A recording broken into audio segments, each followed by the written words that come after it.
Good evening, ladies and gentlemen, and welcome to the September 12th, 2016 regular meeting of the Milford Board of Aldermen. Please join me as we salute our flag, and then please remain standing for a moment of silence for the remembrance of the terrible loss of lives on the 15th year anniversary of 9/11. Pledge allegiance to the flag of the United States of America and to the republic for which it stands, one nation, under God, indivisible, with liberty and justice for all.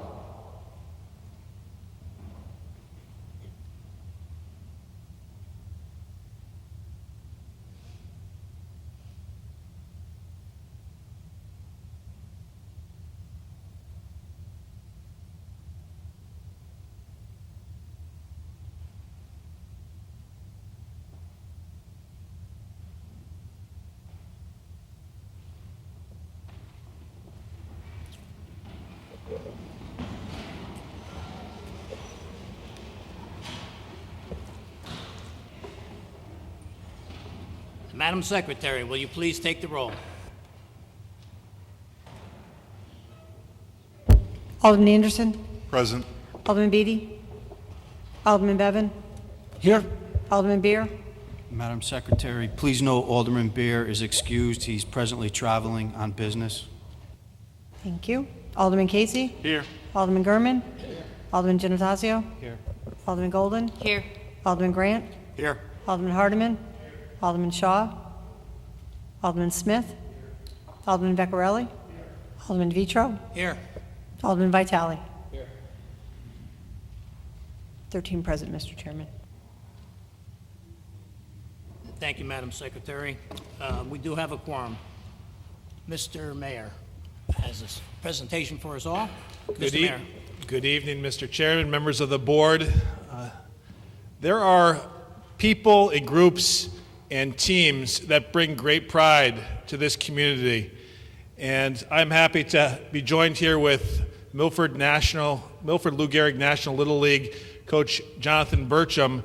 And the two of us would like to call forward to the front of the auditorium the all-star teams from the 9 and 10, 10 and 11, and 11 and 12 Milford Lou Gehrig National Little League to the front of the auditorium.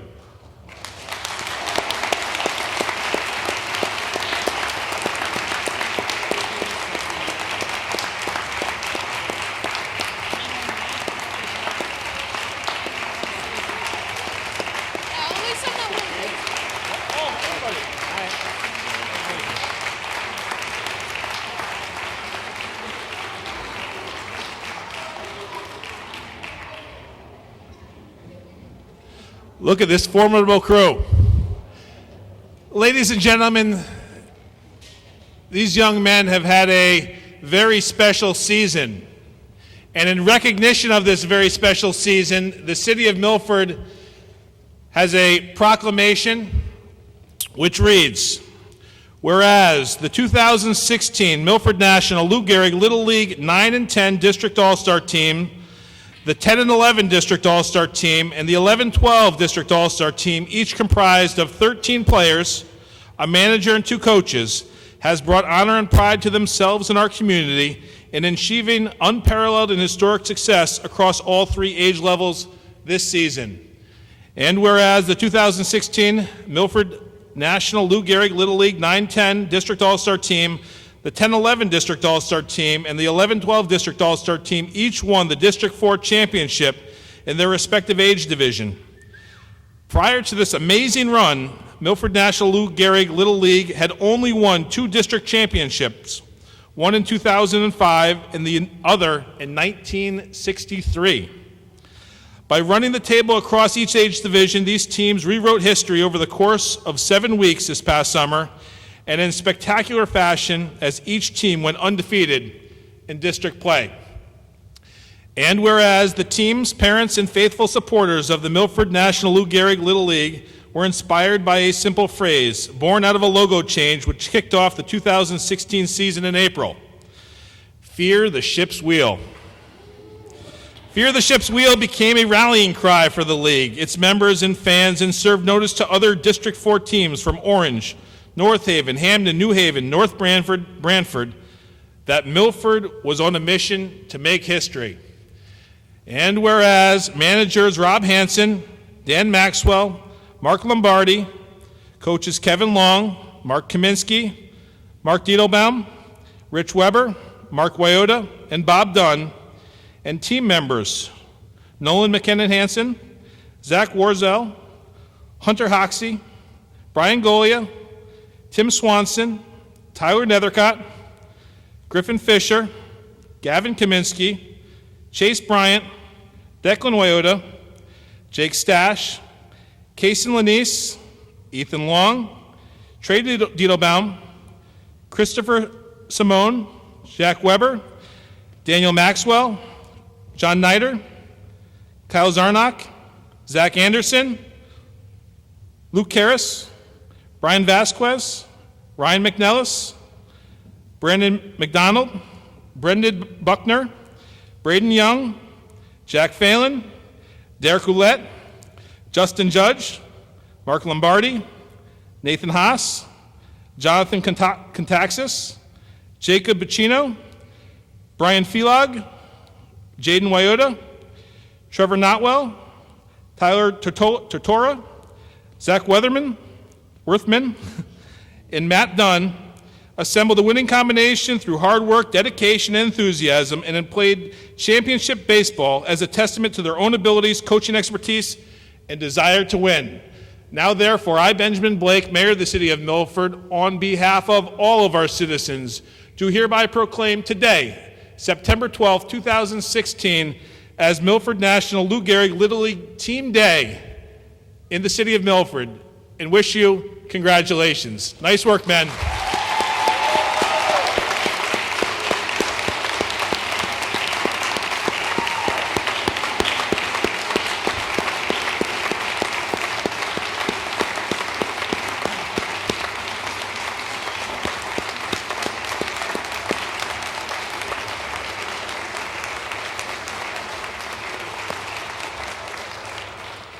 Now I see co-presidents Rob Hansen. Is Rob Hoxie of it here? If you could come to the podium if you want to say a few words about the season, the spectacular season.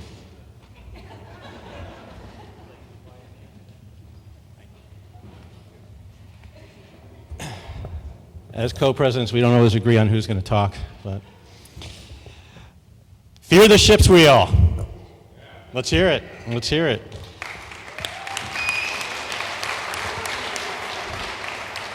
I told the boys that if it's okay with you guys, that they could stick around and do some debating and voting. Is that good? A couple hours? All right. Now, short and sweet, an amazing accomplishment. I think a lot of you guys are going to look back years from now and think back what an amazing accomplishment you guys did as an individual team and as a group as part of the league. So it's just one of those things where it doesn't happen very often, as Mark likes to say, that the stars were aligned, and there's not a lot of perfection out there, but to have you guys battle through and go undefeated in every single division and capture those district championships was just amazing. So credit to it all begins with the parents, with your parents. So how about a round of applause for your own parents?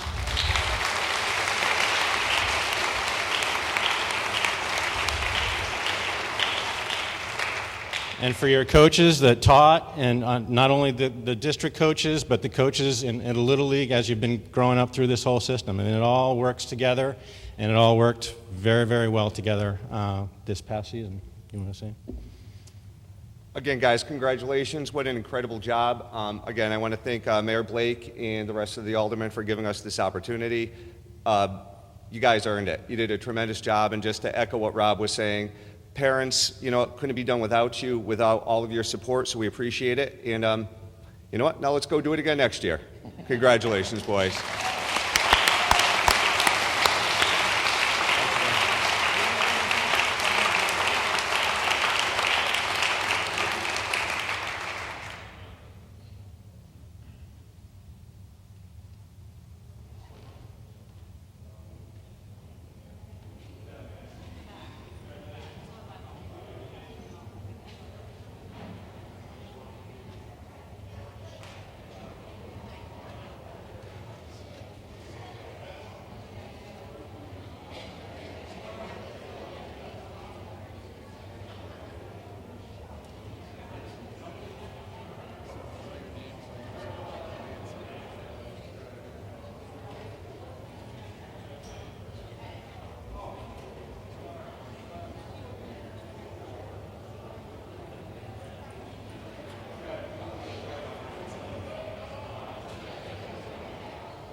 The next portion of the meeting is devoted to public comment.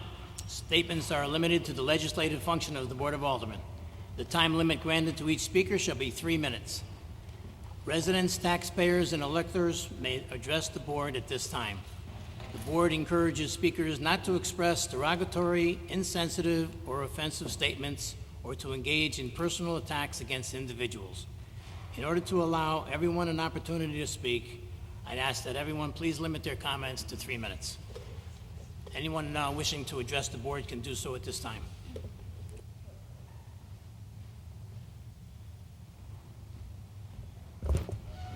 How are you? My name is Tom Bogart. Some of you might recognize my face, might recognize my name. My family's had a business here for about 30 years, colony paint and wallpaper. And I'm a resident on 32 Twin Oaks Terrace, okay? And I'm here because I just want to explain to you guys that I'm the gentleman who actually got our neighbors on board as far as what we would like to see on the street.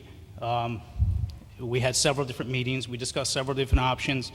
The plan that Mr. Macaluso proposed to you guys is actually the plan that we all signed on and agreed on. And from my front door, I just want to say that there are 2 different options that we have. It's either option A, keep things the way they are, which does not work and is incredibly unsafe. And I'm raising a 2-year-old son in my home right now. And it's the way things are isn't going to work. And Mr. Z has the option of either taking option A or option B. Option A, really unsafe. I've had people backing into my driveway while I'm walking my kid on his bike, you know. Option B, 11 parking spots, a nice dead-end street with a cul-de-sac, and a nice divider on the dealership. Sorry I'm emotional about it. My son deserves a safe environment to grow up in, and that's what I'm in favor for. And that's what I got everybody to sign off on. So I hope you strongly consider passing this plan. All right, I would appreciate it, and my family would appreciate it. All right, thank you.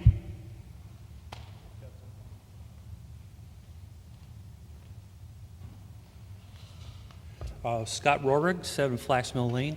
I own Lassie's Restaurant, where we have a parking situation at this time since the Knights of Columbus property was purchased. We went through this last week. Again, I'm in favor of safety in the neighborhood. I'm in favor of the city getting a fair shake. And I'm in favor of everybody being happy. Now, that being said, I feel the only difference within the plan, you heard what I talked about last month, I feel that the owner of the property should have a little skin in the game.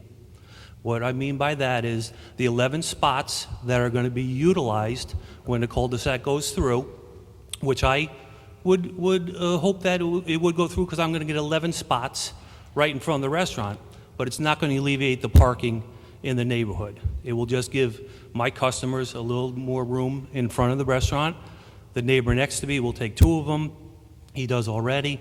So my proposal is that you ask the property owner to have a little skin in the game. It's going to be getting 10,000 square foot of property. It said they're not owned by the city. It's just a right-of-way. Well, I'm looking to get a 500 or 600 or 700 square foot right-of-way to be able to put the 4 or 5 cars in some sort of small lot that the city cannot acquire because the police department doesn't want to move it. I definitely want Tommy's kid to be happy. I want his family to be happy. I want all the families to be happy there. And it's your decision to do what's right, but I really think that it's on the onus of the owner to put a little skin in the game. It's not going to be a perfect situation over there. Restaurant's been there for 54 years. Some of those houses have been there less than 15. So I'm all in favor of the neighbors being happy. But I'm in favor of the owner of the Z Buick place putting a little skin in the game. That's my only argument. Thanks for hearing me out.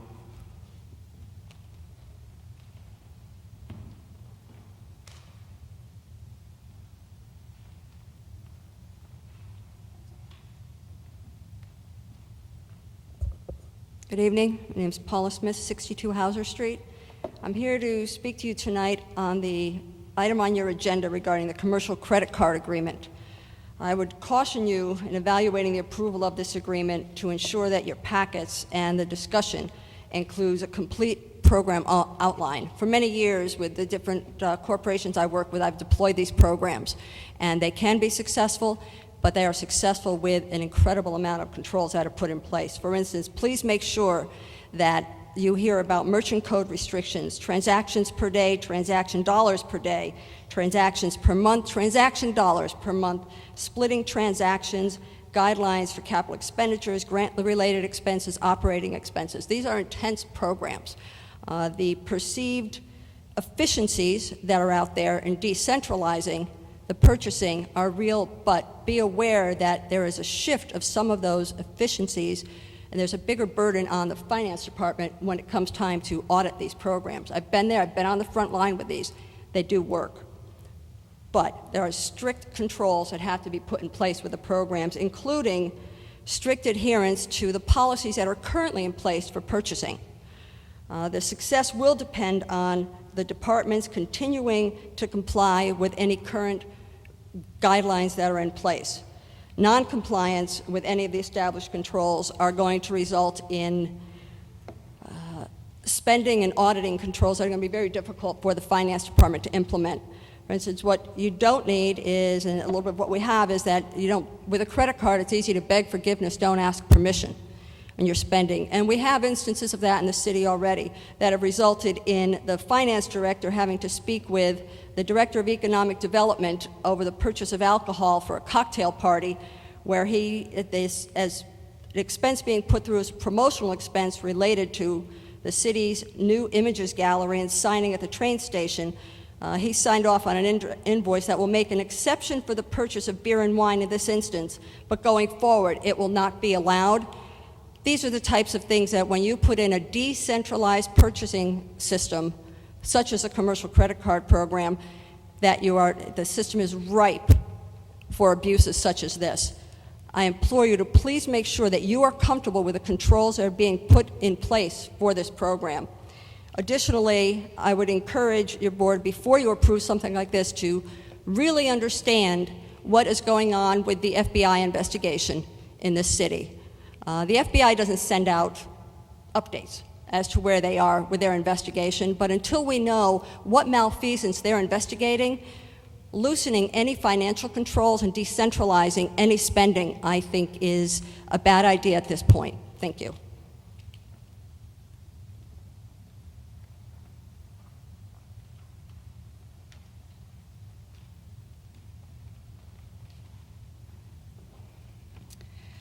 Thank you.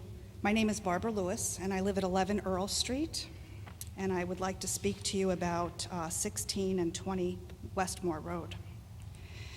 In February 9th, 2016, a document reminded the Zoning Board of Appeal members, along with Mr. Tizzola, and I quote, "On January 8th, 2008, ZEO Linda Stock stated, on the advice of the Assistant City Attorney, that the lot certifications for 16 and 20 Westmore Road, dated October 26, 2006, were valid, and that the road had to be extended prior to the issuance of any permits. That decision was not appealed, as provided for in Section 9.2.1 of the zoning regulation, therefore it stands," end quote. Since numerous topographical changes the applicant has made to both her property adjacent to these lots as well as the paper road, flooding has occurred. Both the applicant and I have lost plantings as a result of the flooding. I'm attempting to ensure that further adverse effects to my property do not occur. The property's been devalued, and I will now be obligated to disclose that the lower lot has flooded during heavy rain conditions should I decide to sell. The drafted agreement prior to the July meeting between the City of Milford and the applicant indicate she owns 262 Point Beach Drive, which confuses me, as her house number is 199. The agreement also talks about mutual benefit. I assume to the city and the applicant. However, non-provision of city services, including but not limited to trash removal, snow plowing, and lighting, allows the applicant to benefit greatly. The future homeowners will be denied the services that all taxpayers should be entitled to receive, and once their properties flood, they'll be approaching this board to rectify the situation. In addition, when the applicant sells her Point Beach Drive location, the burden becomes that of a new homeowner who had no access to mutual benefit. Please assure me that further negative outcomes will be avoided by forward honest thinking. Decisions need to be made based on thorough evaluations by properly certified professionals. This requires an engineered agreement, not the lobbying efforts of attorneys. Hold to Linda Stock's statement, which was advised by the city attorney. Thank you.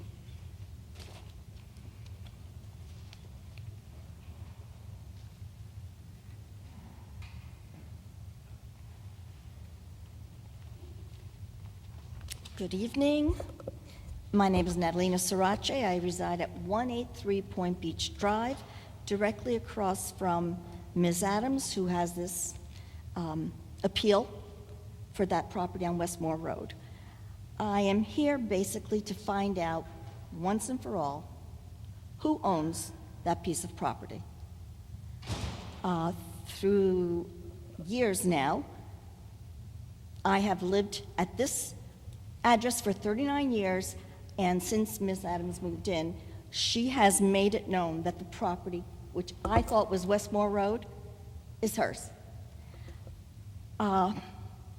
On May 31st, we had a little incident where Detective Young was called to come because she claimed that another resident of the condos on Point Beach Drive and I were trespassing on her property, and that she said that we believed that what she considers her driveway is a public road.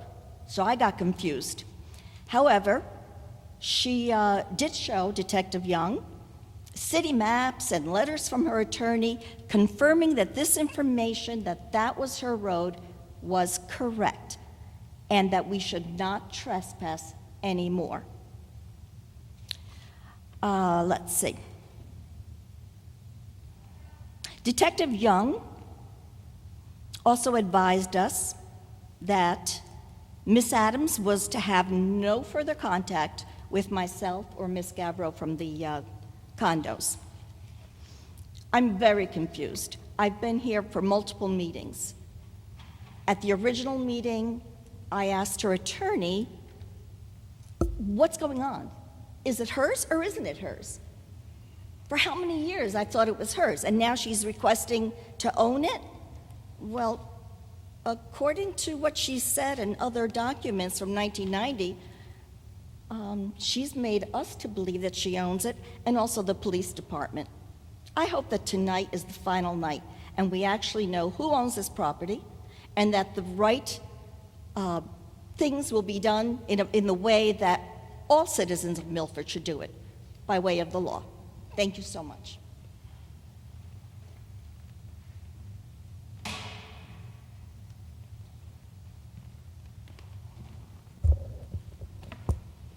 Good evening, Mr. Chairman, members of the board. Once again, Thomas Lynch, I'm here tonight representing my client, Charlene Adams. And just by point of order, I don't know if, Mr. Chairman, you want us to make comments on this matter that's a pending matter on your agenda, or discuss it during public comment. Not knowing your procedure as well as I know that of other boards, how would you want us to address certain issues that were raised at the July meeting that we're here tonight to address and add further information to the record?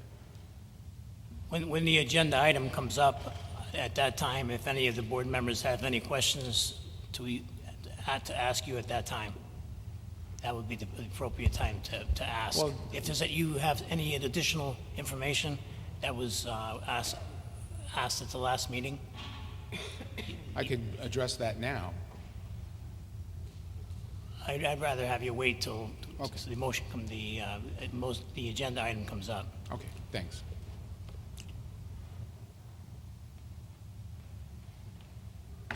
Would anyone else like to address Mr. Lewis? Good afternoon, or good evening. My name is Tyler Lewis. I reside at 11 Earl Street. I've been running around there since Kennedy was president, just to let you know. And some of you know here that I worked for the city for almost 3 decades, building roads and all that kind of stuff. I'm not an engineer. I spoke to the city engineer at the time that was in charge of building this road, or actually laying the pipeline, which exists under the paper street, Westmore Road. And I just want to address a drainage issue, but I want to address another issue first. These lots were divvied up in February 25th, 1927. In 1927, you were allowed to fill anything you wanted. My property was filled from Earl Street back, and it stops at the hill. The least amount of impact is very important when we're going to be building back there. This is prohibitive. Mr. Casey wanted me to build the road to city standards from the end of Westmore Road, the existing road, to my ending property line.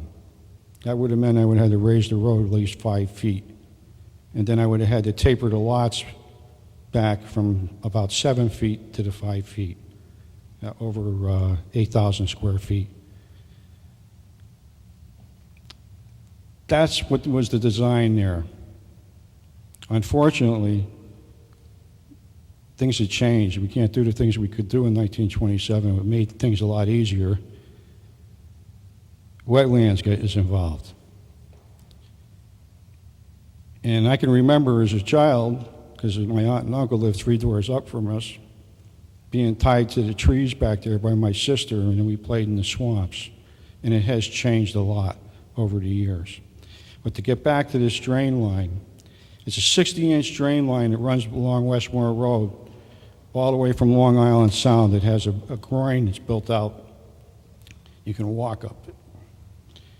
And that line runs all the way back up and goes up and hangs a left over across Atwater Street and runs down the top of Point Beach, behind Point Beach School. And it's meant to drain that whole area in case it floods, because that's low.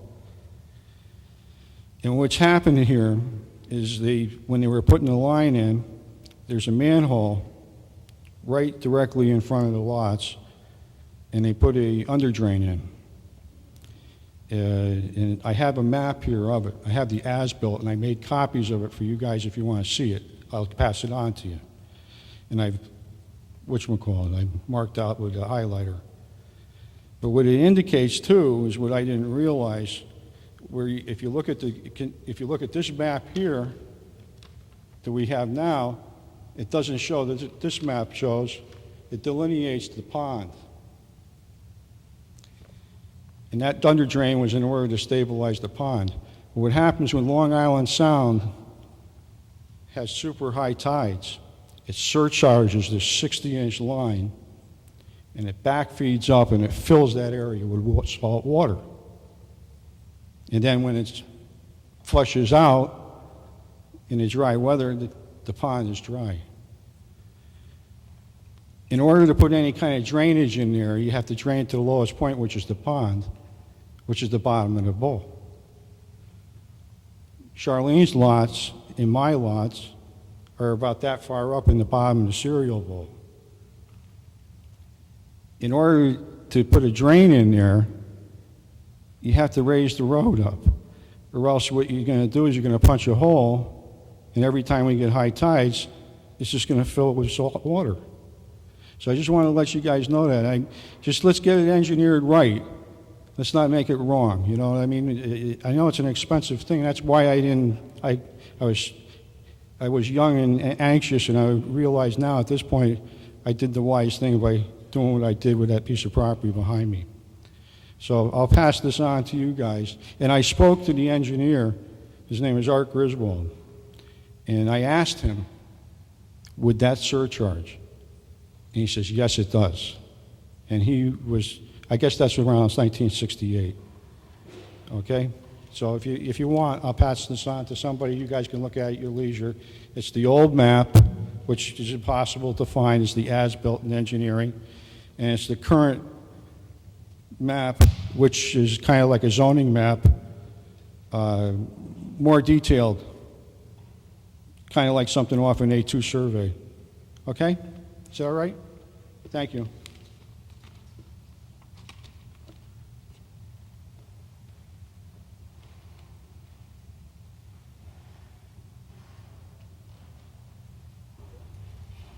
Would anyone else like to address the board at this time?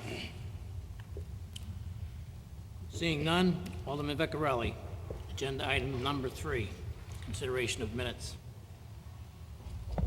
Mr. Chairman, I move to approve the minutes of the regular meeting of the Board of Aldermen meeting held on August 1st, 2016.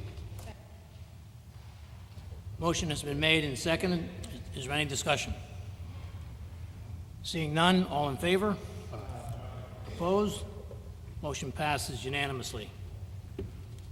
Alderman Vecchiarelli, agenda item number 4. We didn't have any special meeting.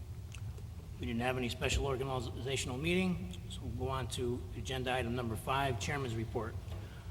I just would like to, I was really glad to see the nice turnout at the annual 260 Muster Parade and gathering there at Eisenhower Park Saturday, and also the fine turnout we had at the YMCA for this year's 9/11 ceremony.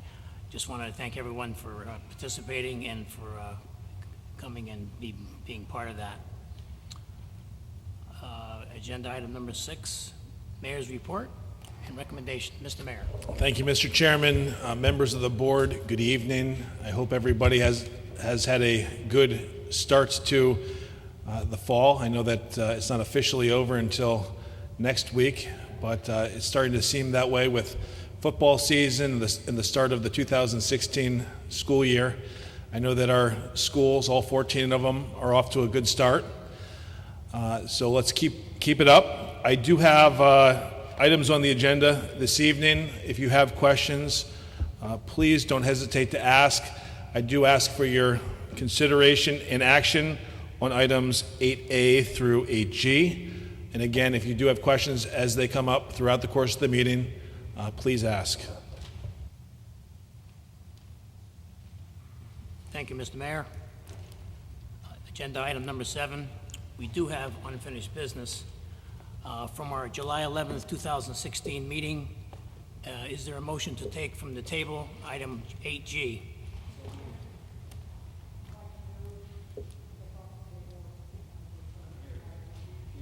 I'm sorry, Alder. Forgot the microphone, I'm sorry. So moved, Mr. Chairman. Did you want to take the item off the table? Yes. Alderman Shaw, thank you.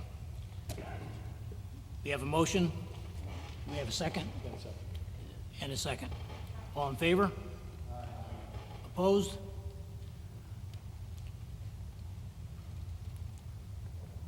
Now that we have taken up the agenda item, is there any discussion? Mr. Chairman, I'm sorry. Since we have Attorney Lynch here, you said you had some other items. Can I just recognize Mr. Lynch and ask that he do this at this point? Mr. Chairman, Alderman Giannattasio. I just have one question before we begin, through you to the city attorney. Attorney Burcham, these 2 handouts that are before us tonight, that were put before us, did these come from your office? Mr. Chairman, if I could answer that through you to Alderman Giannattasio, those were the exact same handouts that appeared in your August and July Board of Aldermen booklet. If you did not bring those past booklets along, additional copies were made just for your convenience, but again, it's the same information that you received a month and 2 months ago. Okay, thank you.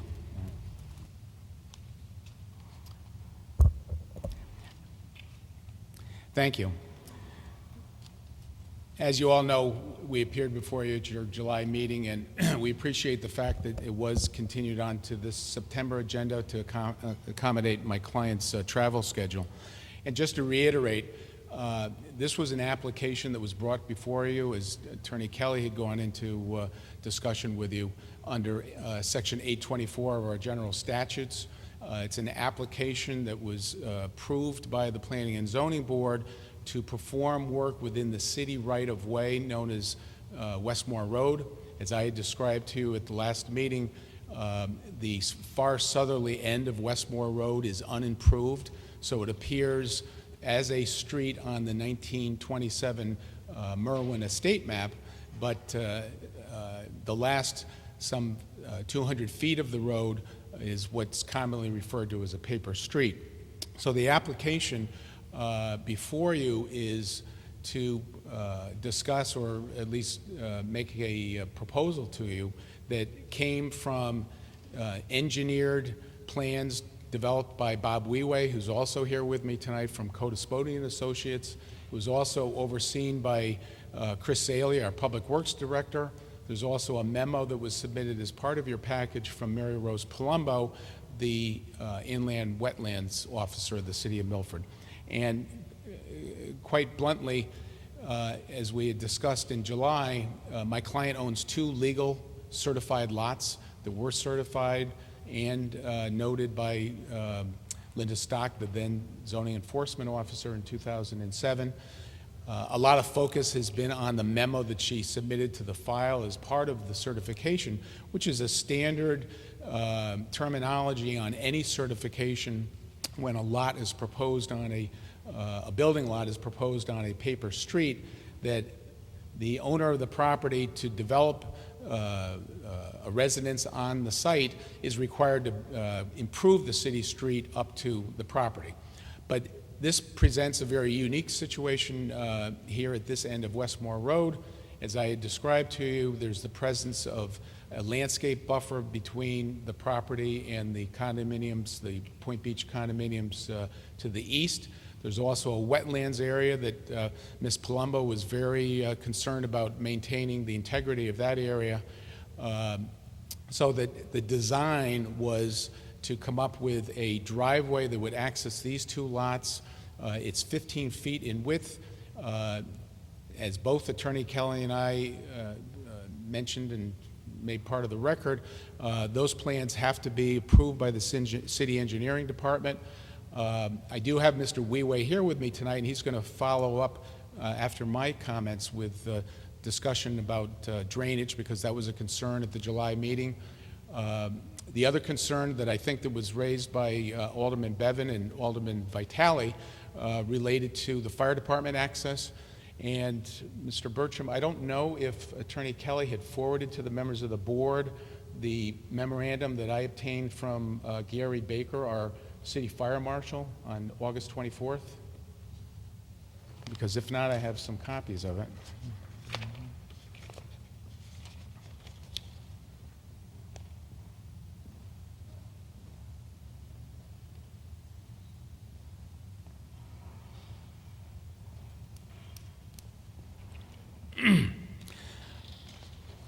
I apologize, I only have 4 copies of this memorandum, and I had assumed that it had been distributed to you as part of your agenda.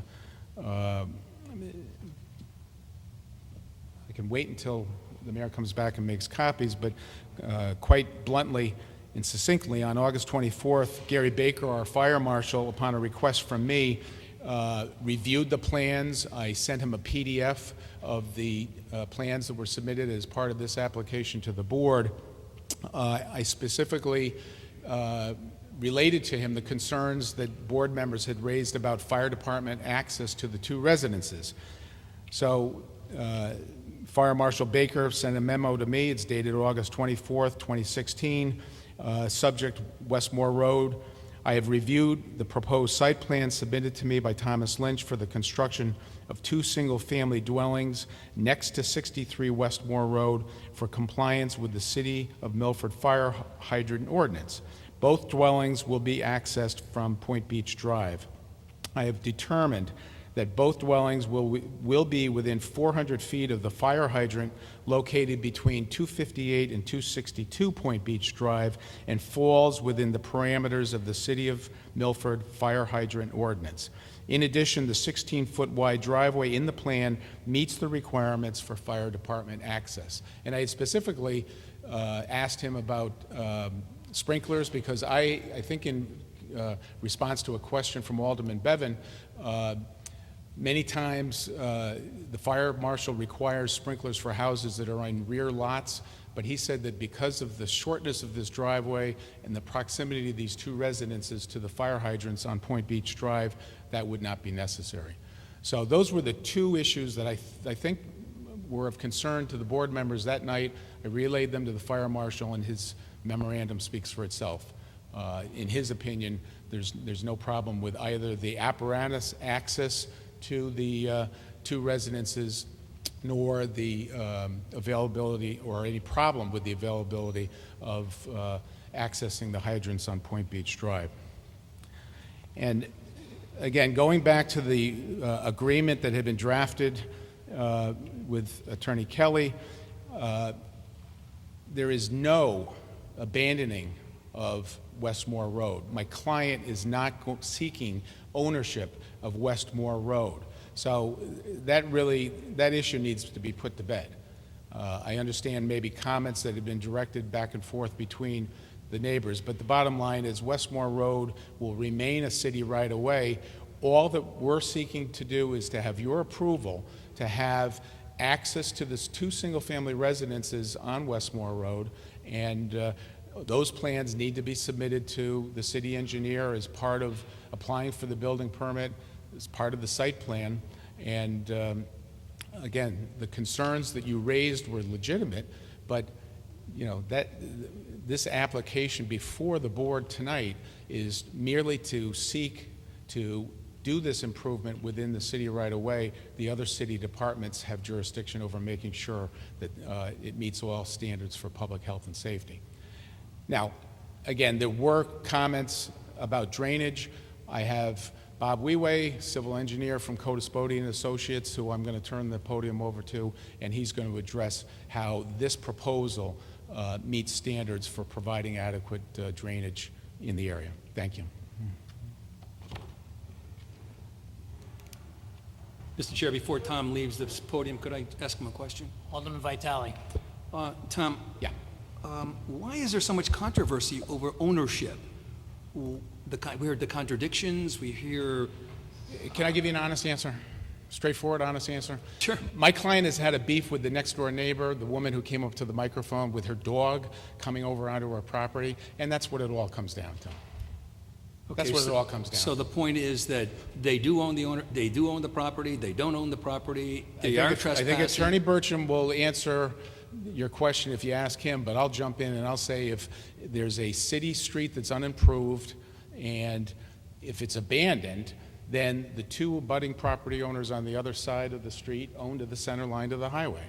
Now, up to this point and after this point, there's never been any attempt, nor is there any attempt in this application to abandon Westmore Road, so that the property owner on the other side, i.e. the condominium association, and my client would own the title to the middle of the road. But what's happening here is accessing these two houses. She would be putting in a driveway, but I assume you've all read the document that Attorney Kelly drafted. The city waives no rights to that property. It's clear that it's a public access. So if the lady wants to walk the dog up and down the driveway, she can do it. And my client understands that. Thank you. But she does own the property.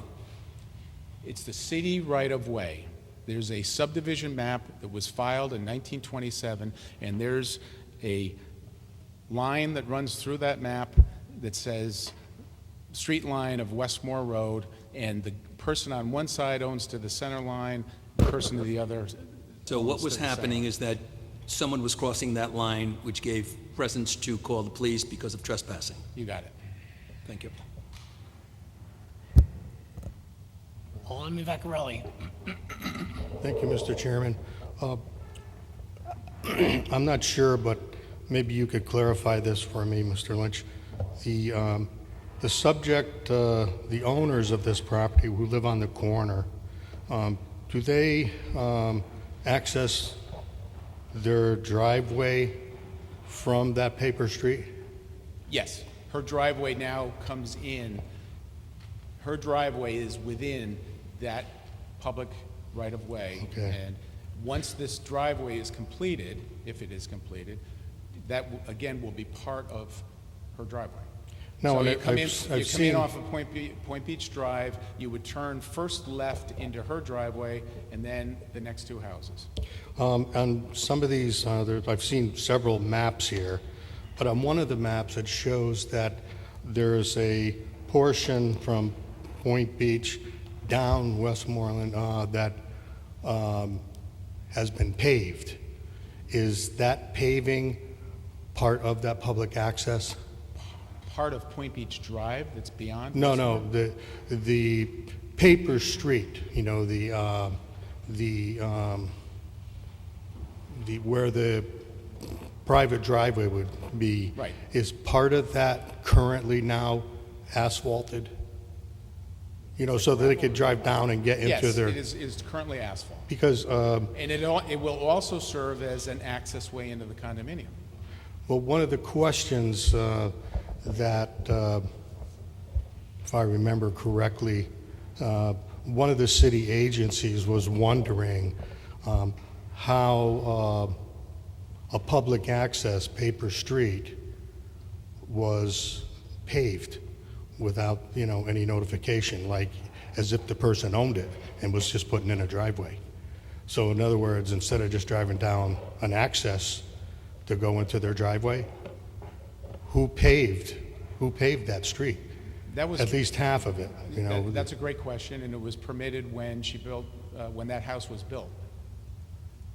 So she was the owner when that house, not the current owner? Yeah, Miss Adams owns that house on the corner. So, but is it under her ownership that this asphalt paving was done? Did you put that on? No, prior owner. It's done before, okay. Because, yeah, there was some question as to who paved that road there, because it really should have never been paved without Right. the proper And Nick, paperwork. I But gotta okay. we don't know. Yep, It was a thank you. I prior just want to owner. make sure I have if somebody walks down that paved road, they have a legal right to do so, because that's the public right-of-way. Am I right in saying that? Anybody can walk within that public right-of-way, that's Right. correct. That paved part of the road. No, the whole strip of land. Right. But in particular, that paved part, If it's in the middle of the public right-of-way, which I assume it is. I don't think it's in the middle. I think it's on the edge, you know, closest to the property line. You know, from their property line over maybe to the middle of the street. There's a portion of the street that's been paved. You know, well, there were a few agencies that were surprised to see that, because nobody seems to have recognized that being approved. So they're wondering how that you know, a paper street got paved. The legal concept of abandoning a road creates a situation where the two abutters then take what's known as the fee, the title to the middle of the road. But that hasn't happened. So it's still a city paper road, so anyone can use that right-of-way area. Alderman Bevan. Thank you, Mr. Chairman, through you to Attorney Lynch. Yes. I'm looking at what was in our packet to you about the approval notice. And item number 2 references city services shall not be provided, including but not limited to snow plowing and trash removal and lighting. Correct. Does that mean these, in your opinion, will these, after this perhaps driveway is put in, they will not be eligible for trash removal, garbage pickup? Right. That was the agreement with the city attorney's office. Okay, so They would have to I don't mean to interrupt you. They would have to bring their trash barrels down to the end of the driveway, and they would be picked up at Point Beach Drive. Thank you very much.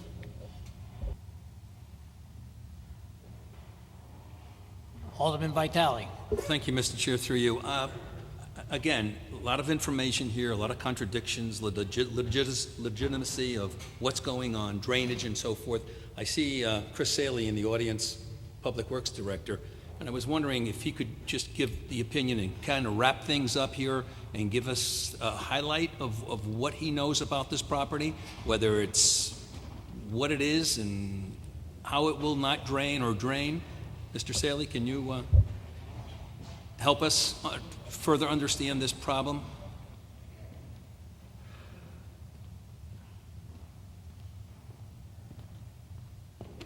Yes, Alderman Vitale. So it's a paper street, and the applicant would like to use it as a means of egress into the two rear lots. The issue is there's wetlands back there. Mary Rose Palermo and myself looked at it. We believe if it was going to be allowed, it would be best to have it as a private drive, where the city would have no obligation to remove the snow or take the trash. As Attorney Lynch has stated, they would have to bring their trash cans to the top of Point Beach Drive. We could insist that they make it a 30-foot wide street. It would require taking down mature trees and encroaching into the wetlands.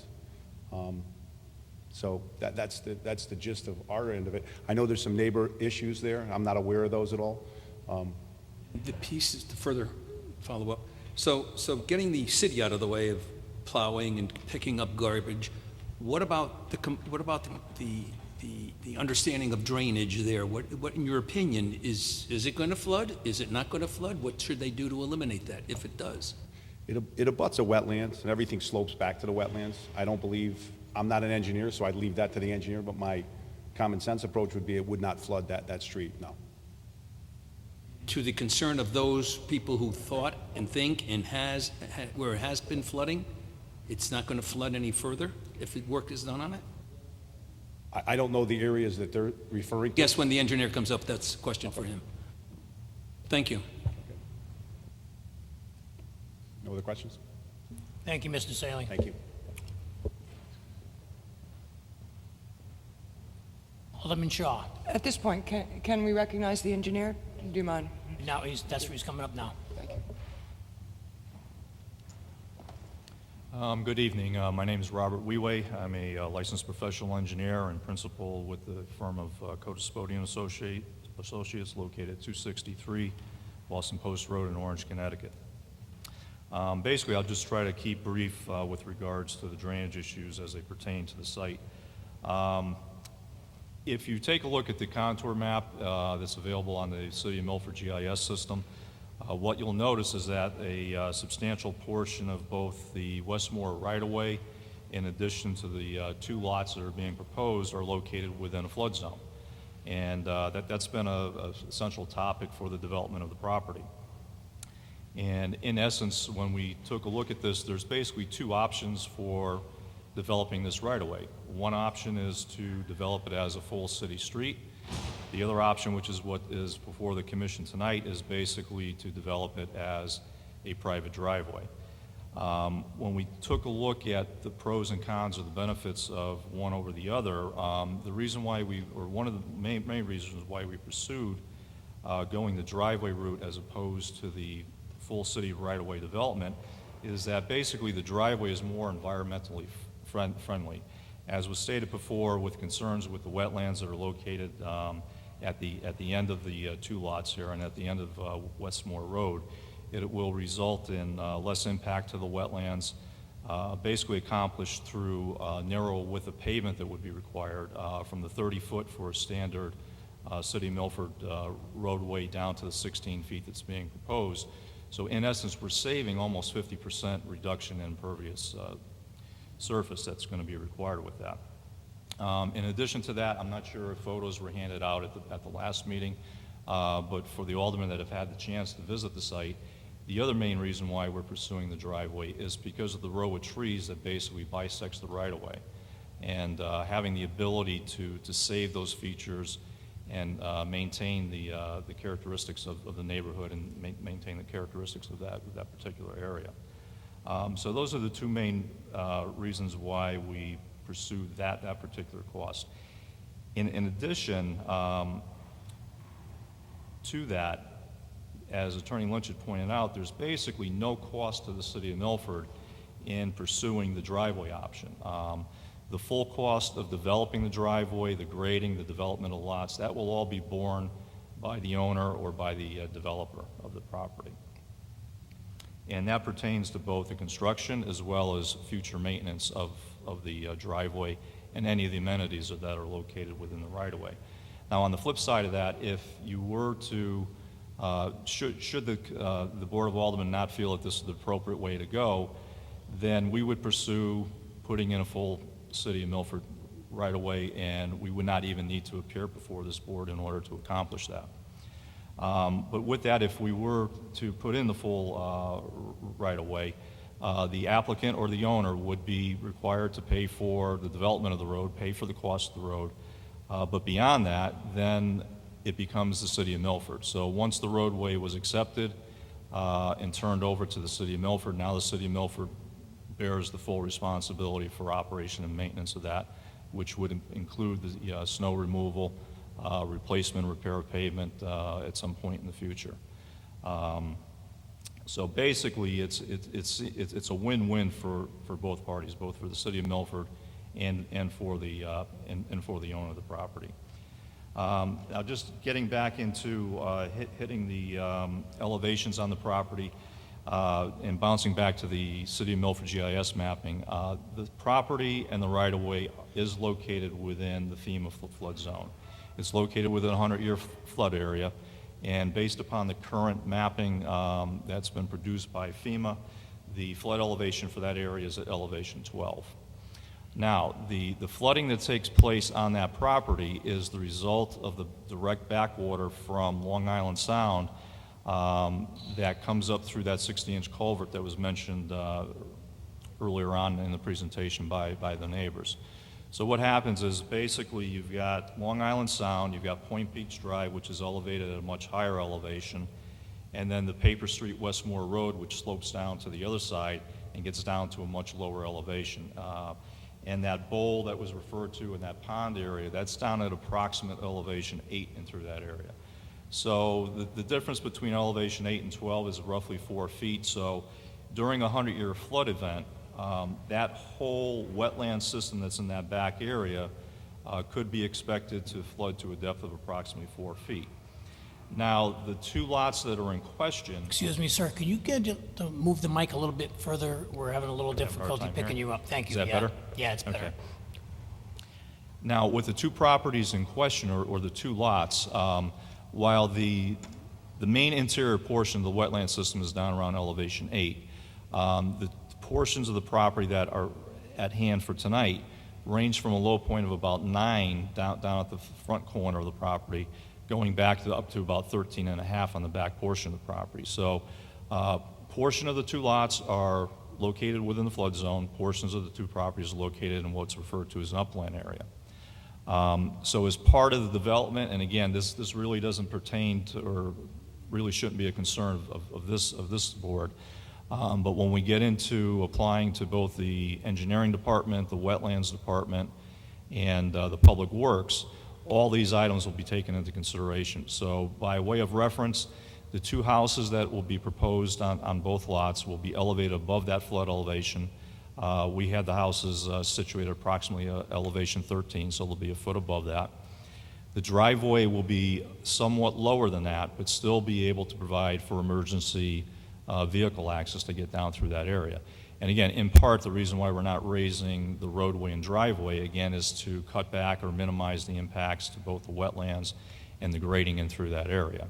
So with a portion of the driveway, and again, it's only the very end of the driveway, it would be down at elevation 10, because the driveway then climbs back up to Point Beach Drive, which is up near elevation 16, which is well above the flood elevation in that area.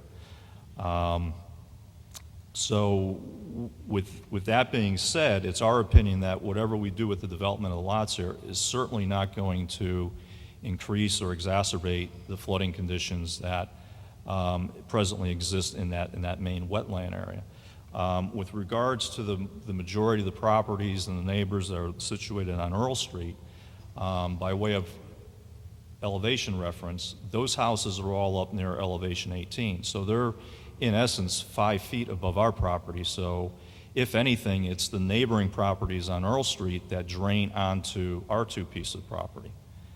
It's not that anything that we do on our property is going to backflow onto Earl Street, because it simply can't happen. They are at a higher elevation than what the two properties that are before the board tonight are.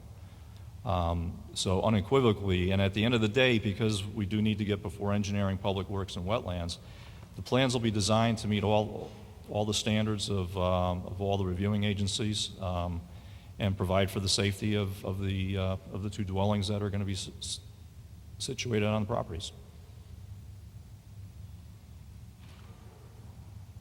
Alderman Anderson. Through you, Mr. Chairman. Good evening, Mr. Wee-Way. Couple of questions. I'm interested in knowing the elevation of the driveway of the condominiums next door. The driveway of the condominiums is, they're up near, they're lower than 16. So it's probably between 14 and 16. And I noted that there is a storm drain that runs parallel to the Paper Street Westmore Road. Yes, that's the 60-inch culvert that was previously mentioned, yes.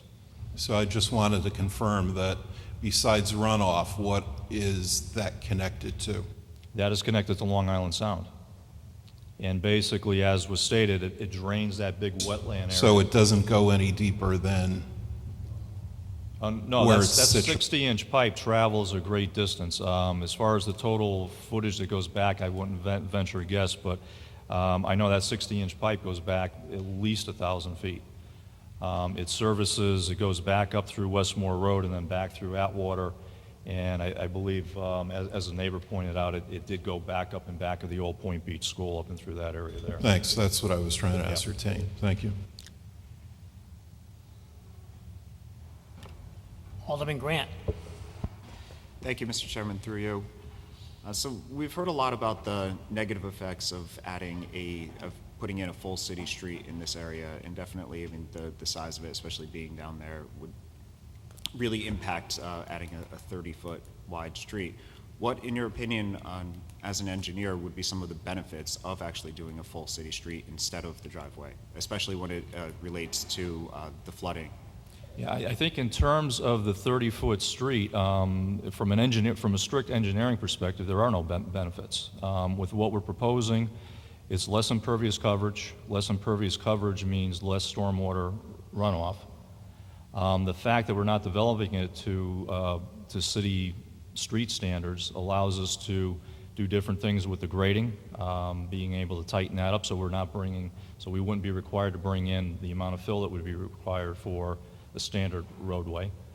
And in my opinion, it's just a better system. But again, from an engineering perspective, I can't tell you, no, it's not any better. But again, it does get back into, if it's a city street and if that's the way that it goes, then the city's going to be responsible for doing the snow removal and all the maintenance of the right-of-way. Thank you. And just to confirm, the driveway and the homes will need the approval of inland wetlands before they're able to be built. Is that correct? Can you repeat that, please? The driveway and the homes will need approval from inland wetlands before they're able to be built. Yes, we've been in contact with Mary Rose. We've had a couple of field meetings with Mr. Saley, who was in attendance of that too.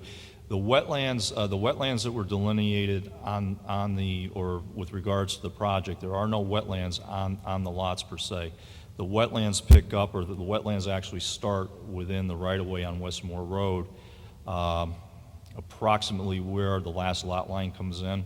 If you draw a line perpendicular to that, that's about where the wetlands pocket would start and through that area there.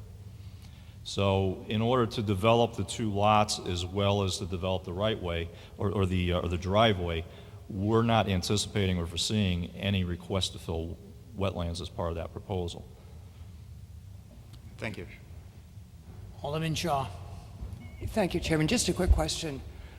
As a reminder, the plans, if they were to move forward, would have to be reviewed by city engineer. Is that correct? That's correct. And basically, the reason why, and I think there was perhaps some discussion at the July meeting as to why this board did not have a full set of plans to review. And I think, quite frankly, it's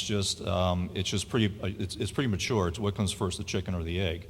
I think without having the approval from the Board of Aldermen, we're not sure which way the design is going to go. Are we going to design it as a driveway, or are we going to be in a situation where we have to design it as a full city street? So that's the reason why. And I think, part of the I'm not going to say confusion, but some of the questions that have come up at the last meeting was, well, we really need to see a full set of plans. I think with the question that's before the Board of Aldermen tonight, I really don't think you do, because that will be taken care of by the other departments. And quite frankly, if we were developing this as a city right-of-way, again, none of this would have even come before the Board of Aldermen. Thank you. That's all I need to know. Thanks. Alderman Giannattasio. Thank you, Mr. Chairman. Through you to the city attorney, Attorney Burcham. My focus is on the liability aspect. Obviously, if we if we go with a city road, the city's liable at the end of the day. If we grant access through the driveway, it's my understanding that the owner is going to be responsible for the maintenance of the driveway. However, if there is an adverse effect with the driveway and it causes flooding, more flooding, because the engineer admitted that there's present flooding that exists there for some reason, and it affects the flooding more so, and there's an issue with the neighbors, is the city still liable from that standpoint? Mr. Chair, through you to Alderman Giannattasio. Is the city still liable? It's a difficult question to answer. I'll try not to be too lawyerly with you, as I'm sure your compatriot to your right can tell you. Anybody can bring any suit. If there were flooding issues subsequent to the proposed improvements of a private drive, the property owners who sustain that damage would more than likely have two claims, one against the party that improved the road and one against the city that blessed it. I'd rather be in our position. It's a more difficult claim against the city. We're going to rely, assuming approvals, that Mr. Weiwei's design was accurate. Everybody's human, but we can always say, we approved it subject to your plans and your expert opinion. And courts will give deference to municipalities in terms of those decisions. So to answer your question, we would not be the target in my mind, but we wouldn't be foolproof from a possible claim because we are not abandoning the right-of-way. It's still our right-of-way, so we still have not a fee interest, but a right to pass and repass. In terms of the maintenance, trips and falls, and broken up asphalt, snow and ice, that's the property owner's responsibility.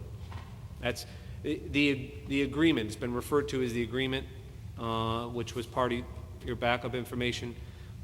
Those are 5 conditions that when the Planning and Zoning Board received the application by Ms. Adams to improve a publicly owned or public parcel, this right-of-way, they asked each department for their thoughts. The 5 conditions, which were part of the 824 approval coming from P&Z, it was my department's thoughts that if you were to approve it, please include these 5 conditions as an effort to protect the city. And that's the agreement, if you will, is a draft proposed agreement, which was only drafted in response to the Planning and Zoning Board's approval that we included as part of the Board of Aldermen's packet in July, such that if this board approved the 824, we already have a working document. Okay, so for liability purposes, we would be better off with a driveway versus a city road. Well, most certainly, with a city road, we're the only target. And it would be our improvement, strictly from a legal perspective, not from who would pay for the road and the design and impact on wetlands, and even if you could do it. But if it was simply our road and we improved it, then we would be responsible. Mr. Chairman, if I could just ask Mr. Weiwei a question through you. So, Mr. Weiwei, from your professional opinion, you don't see any advantage of an engineered street versus the driveway. You feel that, from an engineering standpoint, that the driveway is better suited? For this particular site, yes. And again, we're looking at the driveway to service two houses. Okay. Because you mentioned the environmental benefit of it, you mentioned the cost benefit, and you're also disclosing from the engineering standpoint that the driveway would be better suited because it's less area to collect more water. Correct. Now, I just have one more question. You mentioned the 10-foot mark. Is that at the beginning of the driveway or at the end of the driveway? The 10-foot mark was I believe I made reference to the elevation of the driveway. The elevation of the driveway at the very end would be probably around elevation 10.5 or so. So that would be the low point on the driveway. So if you're coming down the driveway, when you get to the last lot, as that driveway sheds off, it would be approximately 10.5. So the driveway would start to work its way up from elevation 10.5 back up to elevation 16 when you get back up to Point Beach Drive. Just to follow up, in your plan, obviously, as you mentioned, we haven't looked at any plans. Is there anything for additional water storage, or is it just, did you make any provisions if there was an excess of water from time to time where it could be contained rather than discharged? Yeah, for the more common, and what I would refer to as the day-to-day type storms, both lots will have underground infiltration galleries incorporated into the design to basically tie in the roof leaders and pick up what we refer to as the first flush of runoff. So basically, they would be sized to pick up off like a one-inch rainfall event that would come in off the roofs. So that would pick up the more of the day-to-day type storms. We're not proposing any detention basins or anything big along those lines, because again, quite frankly, the size of the property just doesn't warrant it. They're two very small lots. And again, with regards to the FEMA flood zone that's in there, the flooding that's taking place in there is not the result of, say, rainfall that's coming down per se off the neighborhood. That flooding that takes place in there is the backwater or the backup of Long Island Sound. When you have the extreme tidal events that come through with the hurricanes or nor'easters or anything that would generate that 100-year flood event, and that doesn't necessarily mean a rainfall event. It could be just the piling up of water in Long Island Sound that causes it to back up into that area. So regardless of what we did in that area, that water elevation is always going to be, based on the FEMA maps, would always rise to elevation 12. So it's going to seek its own level in that bowl, so to speak. So it includes both that wetland area as well as, in fact, we did the design on 5 additional lots on the northern part of Westmore, which were all located within that flood zone too. And basically through the design, the houses were elevated to raise them up above the 100-year flood elevation. The roadway was below the flood elevation, but at such an elevation where emergency vehicles, or emergency service vehicles had access to be able to get in and service the homes in that area. Mr. Chairman, through you. So in that worst case scenario, the houses are above. However, what I'm hearing is the road would be covered potentially with that backup from the Long Island Sound. Right, the lower portion of the driveway, and again, if we're using, for the purpose of discussion, if we're saying that the end of the driveway is going to be at elevation 10.5, a 100-year storm event comes in or a 100-year flood comes in and backs up everything in through there, it's going to be at elevation 12. So that end of the driveway is 1.5 feet. By way of reference, the height of this paper is about 1.5 feet. So it's not a tremendous amount of water that's going to be over that driveway. And again, bear in mind that when you have that 100-year flood event, that's typically influenced by the tidal cycle. So when the flood elevation comes up, it's there for a relatively short period of time. So it's not that, say, the floodwaters are going to sit there for 2 or 3 days. High tide comes in, you'll be up at that elevation 12 by the FEMA flood zone. As soon as the tide goes down, you're down at a much lower elevation. High tide comes back in again, maybe it's up at 12, maybe it's a little bit less. You start to hit those cycles where the high tide lines just start to go down with each cycle after that. And just for the record, this is happening regardless whether the driveway's there or not. It's happening regardless. I mean, right now, the FEMA maps indicate that whole area floods to elevation 12, with or without the two houses, with or without the driveway, or with or without a roadway. Thank you, Mr. Chairman. Alderman Vitale. Thank you, Mr. Chair, through you. After that exchange between the city attorney and all of what we heard, the proprietary responsibility of the Adams at this point, once that driveway is created, after they sell the property, who then has the responsibility? It's going to stay with the homeowners. The homeowners will then Right. have to be responsible to keep that, maintain that driveway. Right, correct, and that'll be part of the closing documents and when they do the conveyances on the property. Mr. Chair, not to interrupt, but Alderman Vitale, just as a point of clarification, condition number 5 is that the agreement will be recorded on the land records. So any prospective purchaser, should Ms. Adams sell her home, it would be on the land records for anybody to see. If there are two homes, then they would share that kind of thing? There's 2 homes, there'll be 2 addresses, and the agreement will be recorded on both. Okay. Okay, that clears that up. The other thing is that we saw pictures of the flooding, and I know we've talked about the idea either, and just to reiterate the fact that street versus, hypothetically, street versus driveway still will not correct those pictures that we saw by the Lewises the last meeting of the flooding. Either way we go, the flooding will not be corrected because that's a natural occurrence. Is that what you're saying? I'm not privy to the photos that were submitted at the last meeting. Oh, they were just flooding, showing the flooding? Yeah, so I don't know if that flooding was something from, if that was the equivalent of a 100-year flood event that came through, a rainfall event, or just an extremely Well, I high don't know if the tide. 100 years came very quickly, but I think it happens all the time, as I hear, just the 100-year flooding. Neither one would correct that, right? Is that No, right, because like in other words, you could have an extreme high tide that comes in, whether it's as a result of the full moon with partial nor'easter that comes in.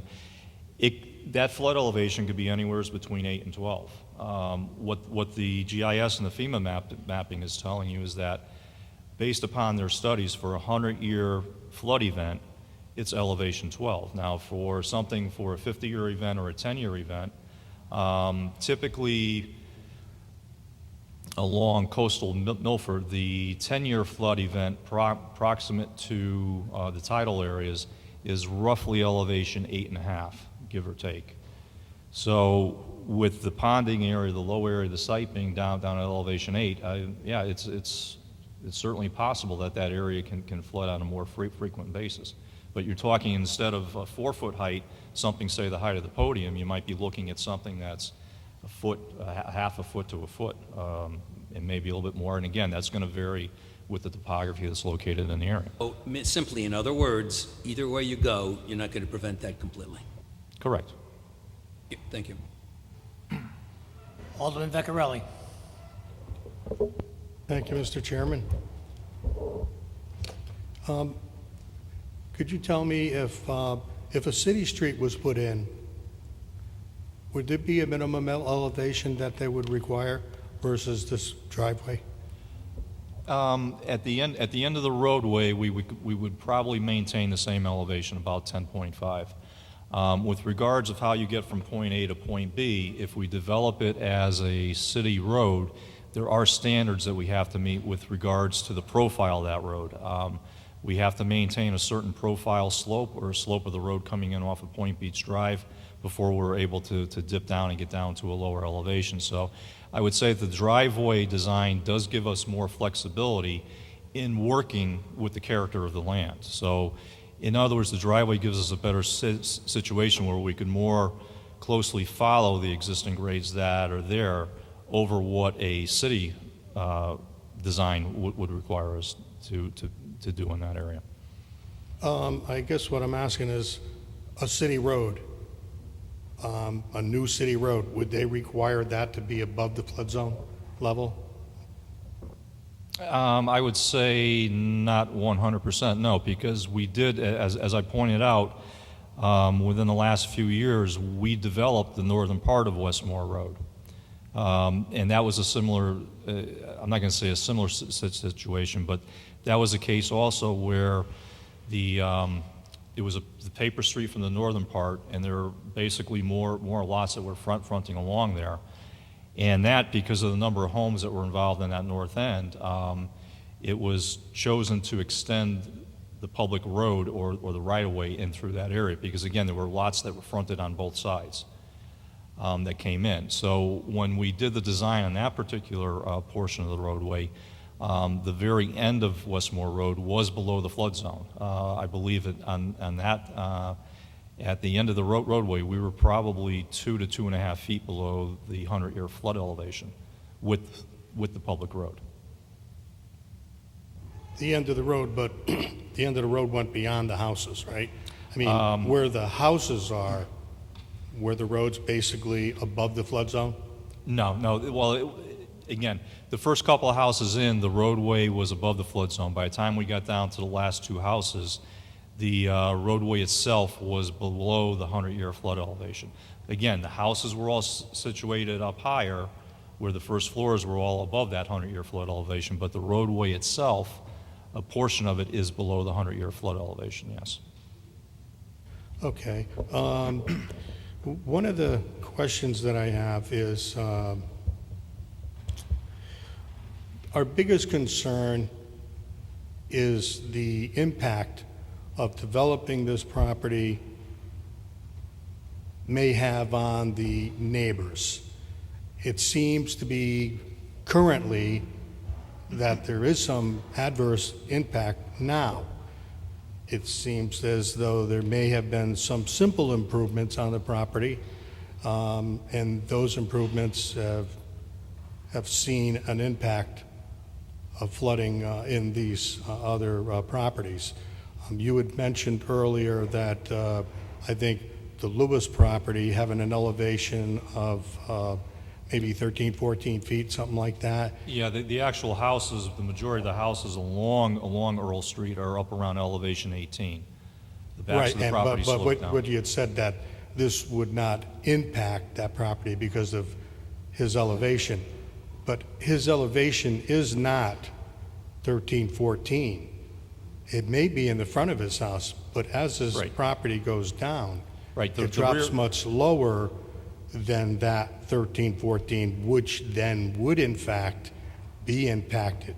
So the question here is when you develop the two lots, having it goes from, let's say now 9 feet to 13 feet, and the flood is elevation is 12, so you want to get to at least, what, 12 feet or higher? The finished floors would be approximately elevation 13.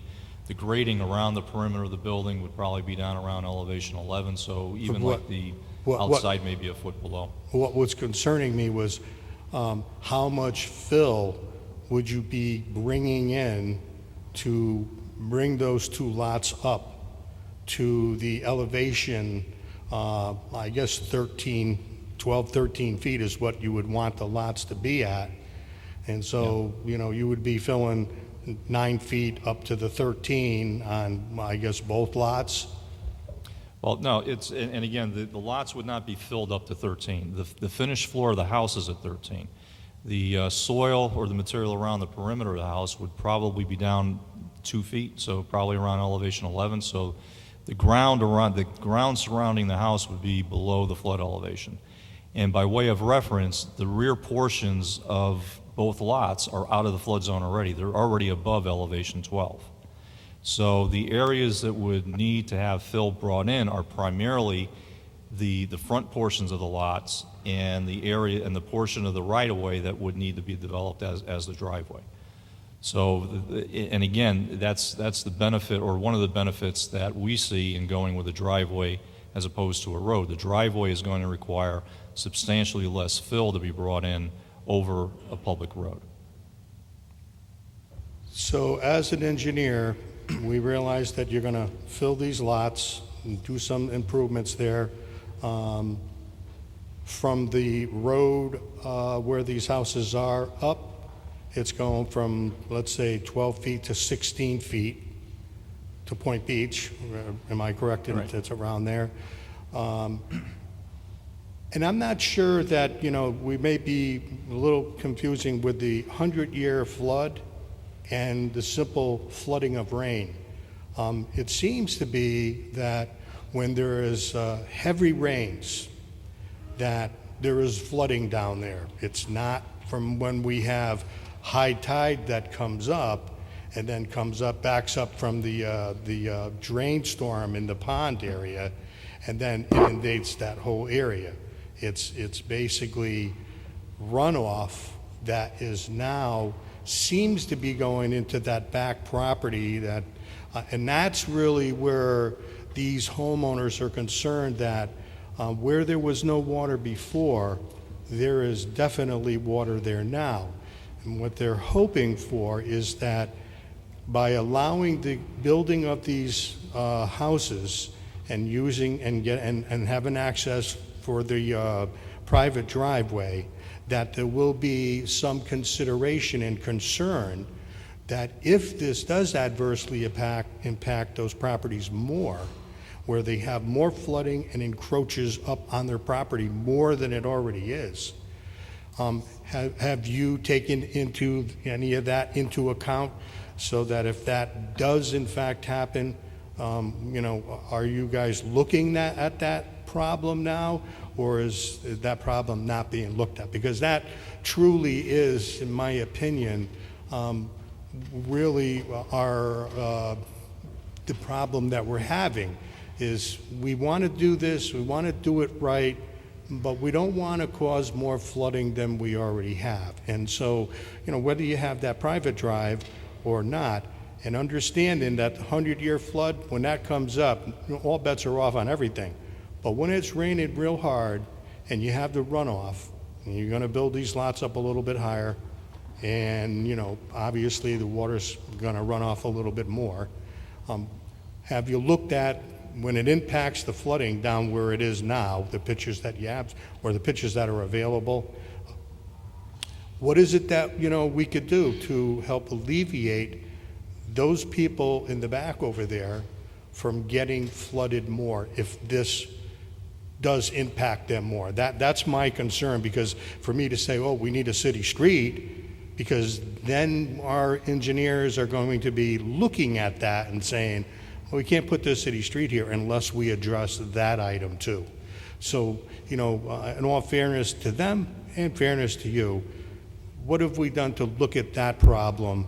Because I know it will be a lot easier to put, pave the driveway, or you use the private driveway, but how can we make sure that you guys have also looked at the impact that we're having now from the people that are here that are saying, we don't want any more flooding, and, what can we do about that? Have you guys looked at that? Yeah, I mean, at the end of the day, whether it's a driveway or a city street, our plans, our design is going to be reviewed by your city engineer to make sure that we don't have, so that we're not creating any additional flooding issues in the neighborhood. Can we solve their problems? No, we can't. We can't solve it because the flooding is already taking place in there. Our design objective is not to make the problems any worse. And I could sit here and tell you that whether we do the roadway design or a driveway design, that goal is going to be accomplished. It's going to be reviewed by both your city engineer as well as your public works director to make sure that that doesn't happen. So the necessary drainage and design of either element is going to take place. Mr. Chairman, if I could just finish up and to our city attorney, if I may, our conversation here, if we did approve this tonight and this went through the procedures, would our city engineer, in fact, would he look at the impact of flooding and the surrounding properties and also take that into consideration before he would give his approval for this private driveway to be an acceptable access to those properties? Mr. Chair, through you to Alderman Vecchiarelli. Yes, what this process is, this is the 824 process. It's the process required when the city sells, abandons, or improves public property. This is the proposed improvement of a public right-of-way. Before it gets before the P&Z for site plan approval, before it gets the city engineer to review inland wetlands, I think Mr. Riwe indicated earlier, he doesn't have full-blown plans because before the property owner, I assume, invests all that money, they've got to figure out if they can even put a driveway or road in to get access to it, because the planning and zoning department, the city engineer, the inland wetlands, they're not going to approve the construction of 2 homes if there's no access. So that's what this is. And the process of 824, there's a referral or an application filed for P&Z. P&Z acts as an advisory board, and they either vote it up or down.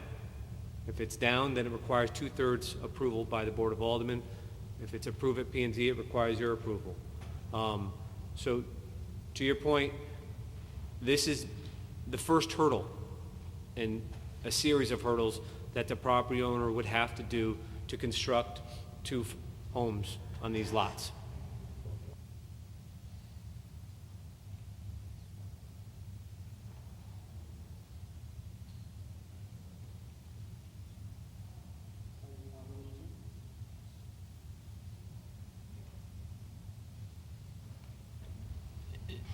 Is there any more discussion on the motion? Susan. Alderman Shaw. Thank you.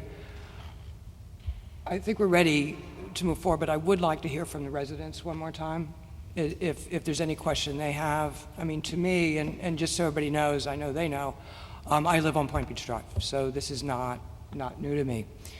But I am going to ask if any of the residents have any questions and want to come to the podium and make another statement, if you would.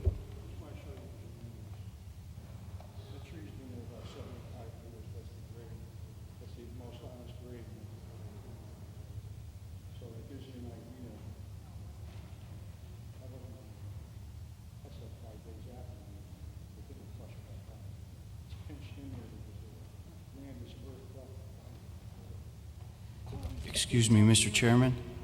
Mr. Chairman, excuse me. I just wanted to raise a point of order. I respectfully, this is not a planning and zoning meeting. I mean, we did have public comment. I don't know if it's the right process for us to be, going back and forth. And I just wanted to get maybe some input from the city attorney. I mean, I feel like, we've had enough information on this, and I'm not. Okay. Mr. Chairman, in fairness, through you, our aldermanic rules do allow an alderman to recognize people within his or her district for a period up to 5 minutes for each person within the district. Okay. And I'd like, if you please, if there's anything you wish. Thank you. Thank you. I'll be very brief. I just want to clarify for the engineer that the property was modified by Charlene, and that's when we started to flood. So our concern is it'll be further modifications that only Tyler and I know about and Charlene knows about that's caused flooding, and it won't be looked at in the same light. And I just want it to be looked at so that we know that my backyard isn't going to be underwater. We have a tree that's been there forever And when it floods, it's underwater. Not right.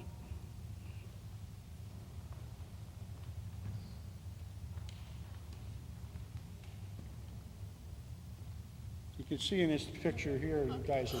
Mr. Lewis, I have to tell you who I am? yeah, you have to address Tyler the board Lewis, again. 11 Earl Street, Milford, Connecticut. She didn't tell you who she... Okay.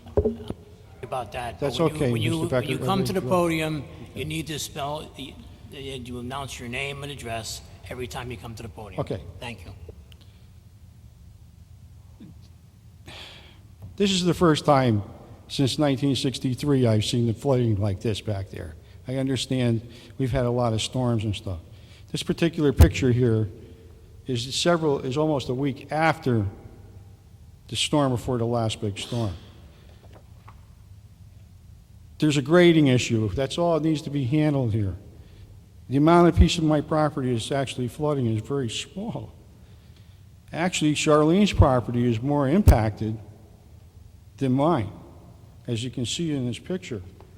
That's all her property back there. But I did lose about $12,000 worth of trees if I had to buy them, but that's okay. The area has been adjusted.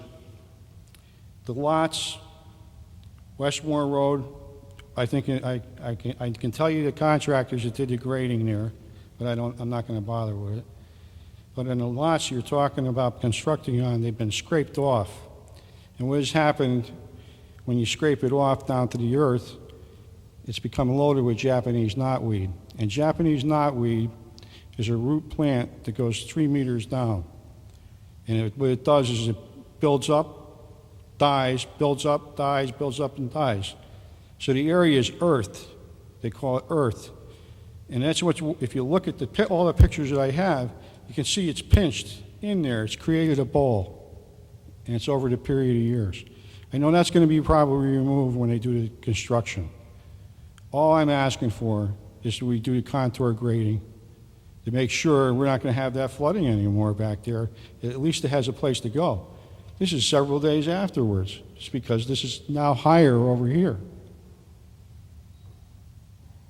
And the original intention of these lots is being modified. I had mentioned they have to be filled to the elevation originally. That's what I was told I was going to have to do, and the road was going to have to be brought up. The condos in the driveway was a pond years ago that people used to skate on. Point Beach Drive met up with Morningside and became a levee by filling. The water used to wash in and out of there at one time. And the other end of Westmore Road, where you built the other houses that you engineered, has a place for the water to go because it's all open to the large swamp area between Morningside and Point Beach area. It has a floodplain. Here we don't have it because they built this big driveway and condos and messed around, and people have been filling this area since I can remember. I would come home from work, and with the other people that lived there, I know 4 other residents of that house. I remember when that house was burned to the ground almost. People would dump stuff in there, contractors, I guess, or people trying to get rid of stuff, and it's been all filled in. And that other map that I have indicates where the original pond was is now not there because it's filled in.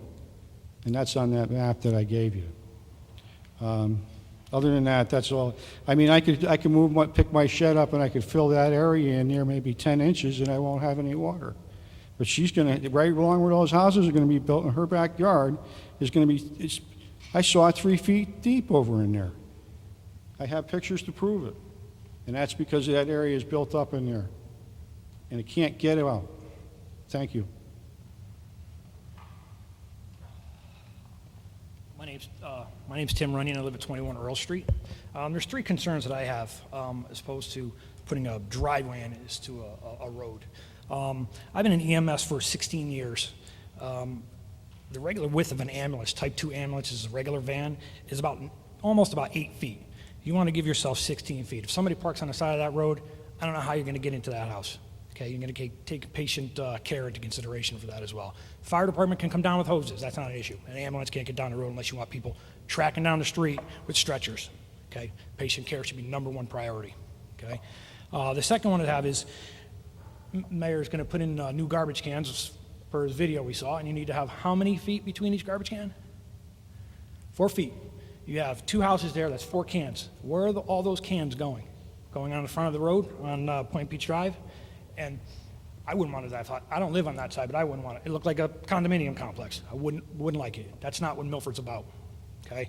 The third concern I have is if you're going to do a driveway, I'm assuming the drainage, the stormwater drainage, is not going to be from a driveway opposed to a city street. Okay. All that drive and all that debris and dirt and solid metals coming from cars, rust, oil, everything is going to drain where? Public Works guy said it. It's going to drain right into your wetlands. Okay. I don't see why we're even entertaining this. It should be a road that put in with the proper drainage, proper elevation, so it drains out the way it should, and we wouldn't even be having this discussion. So I just hope that you guys take all this into consideration. Thanks.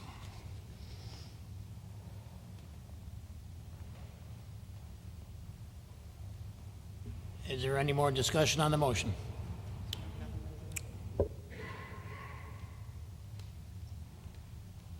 Hello, Natalina Sirace, 183 Point Beach Drive, and owner of a condo at 200 Point Beach Drive. Can someone please answer whether this is approved or not? Does Ms. Adams, or will Ms. Adams, own the part of the road that is called Westmore Road, whether it's a private driveway or a street? Will neighbors be able to continue to walk on that street? Or will the police be called on again? Ms. Adams had planted her trees not on city property, but on the condominium property. She had gone far enough close to the condominium driveway. The condo association had to ask over and over again if she would please remove the trees, which finally she did not remove them, but moved them closer on the city so-called property. However, she has continued to have her landscapers take care of the bushes and the trees by having them come onto the condominium property, and any liability, should any of them be hurt, would have been on the condominium. I'd like to know that the condominium property is safe, and I'd like to know whether I can still walk on that property, which, you know what, I really don't really care so much because I've never walked my dog on her property or on Westmore Road. I really am very upset that not only is there a police report that I trespassed on her property, which I never did, but she made me believe so because this is mine. The city abandoned it. I'm taking care of it. And now, Mr. Lynch is saying that I have a beef with her? I don't think so. I just want to know. Is that property going to be public or private? Thank you.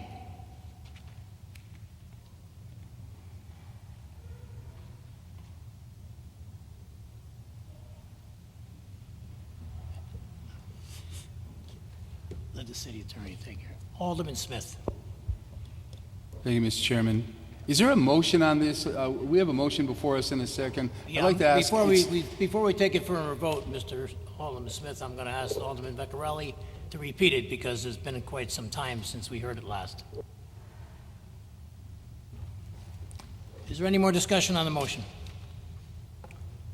Seeing none, Alderman Beccarelli, would you please read the original motion so that we all know? Okay, Mr. Chairman.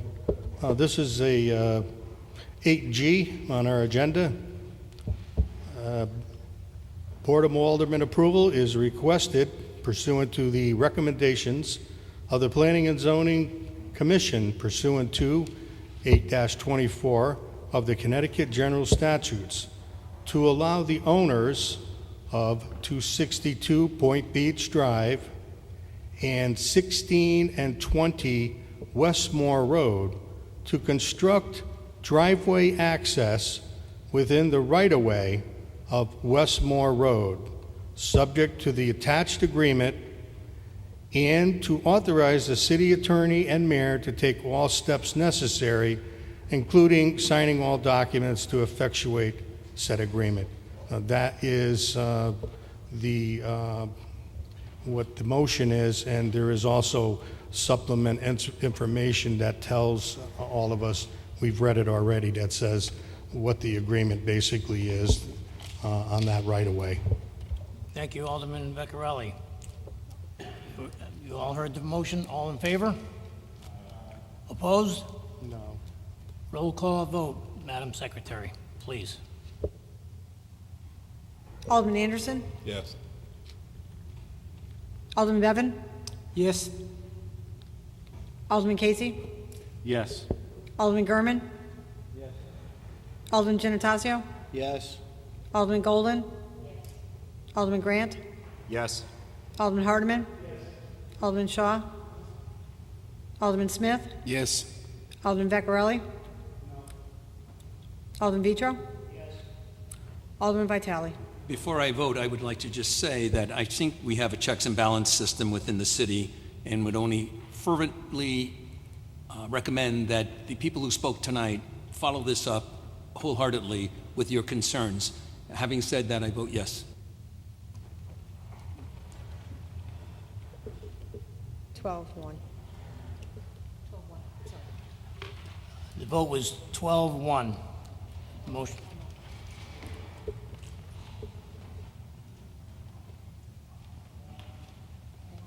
I'd just like to ask, is Michael Crowley in the audience tonight? Yes. I'm going to ask to reorder the agenda to have Mr. Crowley get voted on before we get on to the next one, because the next one is going to be just as long as the first one. So moved. Thank you. Second. All in favor? Opposed? Alderman Vecchiarelli, would you read agenda item 8A?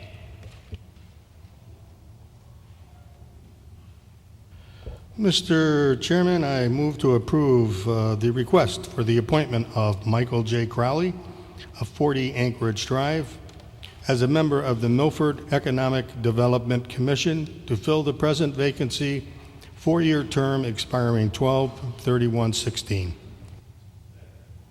We have a motion and second. Is there any discussion? Seeing none, all in favor? Aye. Opposed? Motion passes unanimously. At this time, our newly confirmed commission member comes to the front of the auditorium to get sworn in by our city clerk.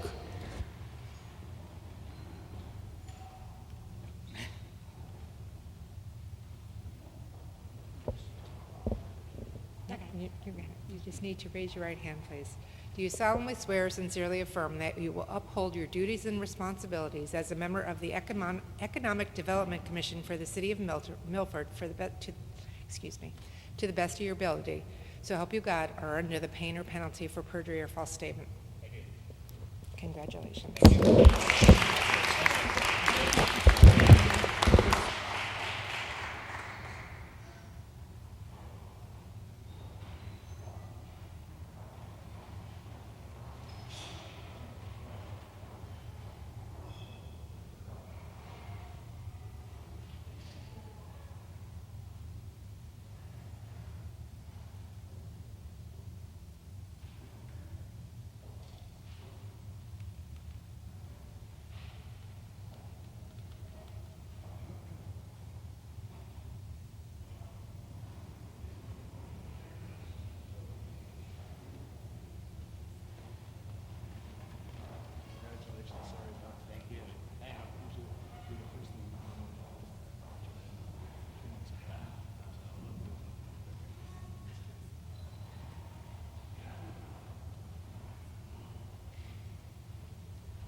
From our August 1st, 2016 meeting, is there a motion to take from the table item 8G from the August 1st, 2016 meeting?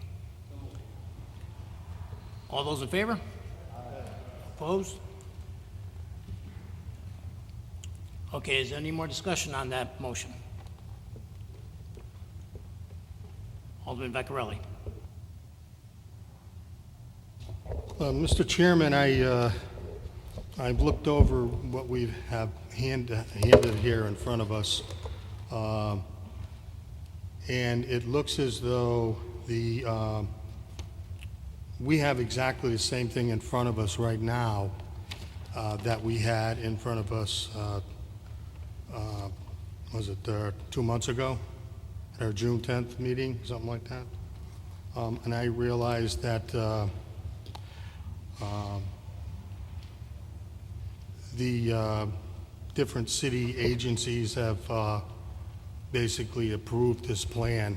I have some reservations of abandoning the road. I understand that the Chevy dealership who owns both sides of the road would like us to abandon it so that, you know, he could take that then as his property, and which would probably help his dealership out a little bit more. And I take very seriously the concerns of the neighbors in that neighborhood, in particular Mr. Tom Bogart, who came here to speak tonight and was very concerned about traffic in there and backing up and the safety of you know, his family. My biggest concern with moving this forward tonight is we tabled this 2 months ago in the hopes that Westcott Mapes would then go back to their to the Chevy dealership and say, what can we do to maybe get a little more parking over here? And apparently they weren't very successful in redoing anything to get more parking. I wasn't sure how they would get more parking for us. I suggested several different options, but they're back here tonight with the same plan. Now, I certainly do not want to impact any of these neighbors. Their safety is the most concerning to me. But, you know, I look at what we're going to be giving up the city right away, which we really don't have to. You know, if these neighbors that live, the people that live on this Twin Oaks terrace, if they have a picnic or a party, well, I can see all of the cars lined up on that street where they can park. My daughter lives on a dead-end street, and just one house, when they have like a party, the entire street is filled with cars parking. It's like, wow, all these cars, and they're having a picnic. And similarly, you know, I see this with these people that live on the street. If they do have any kind of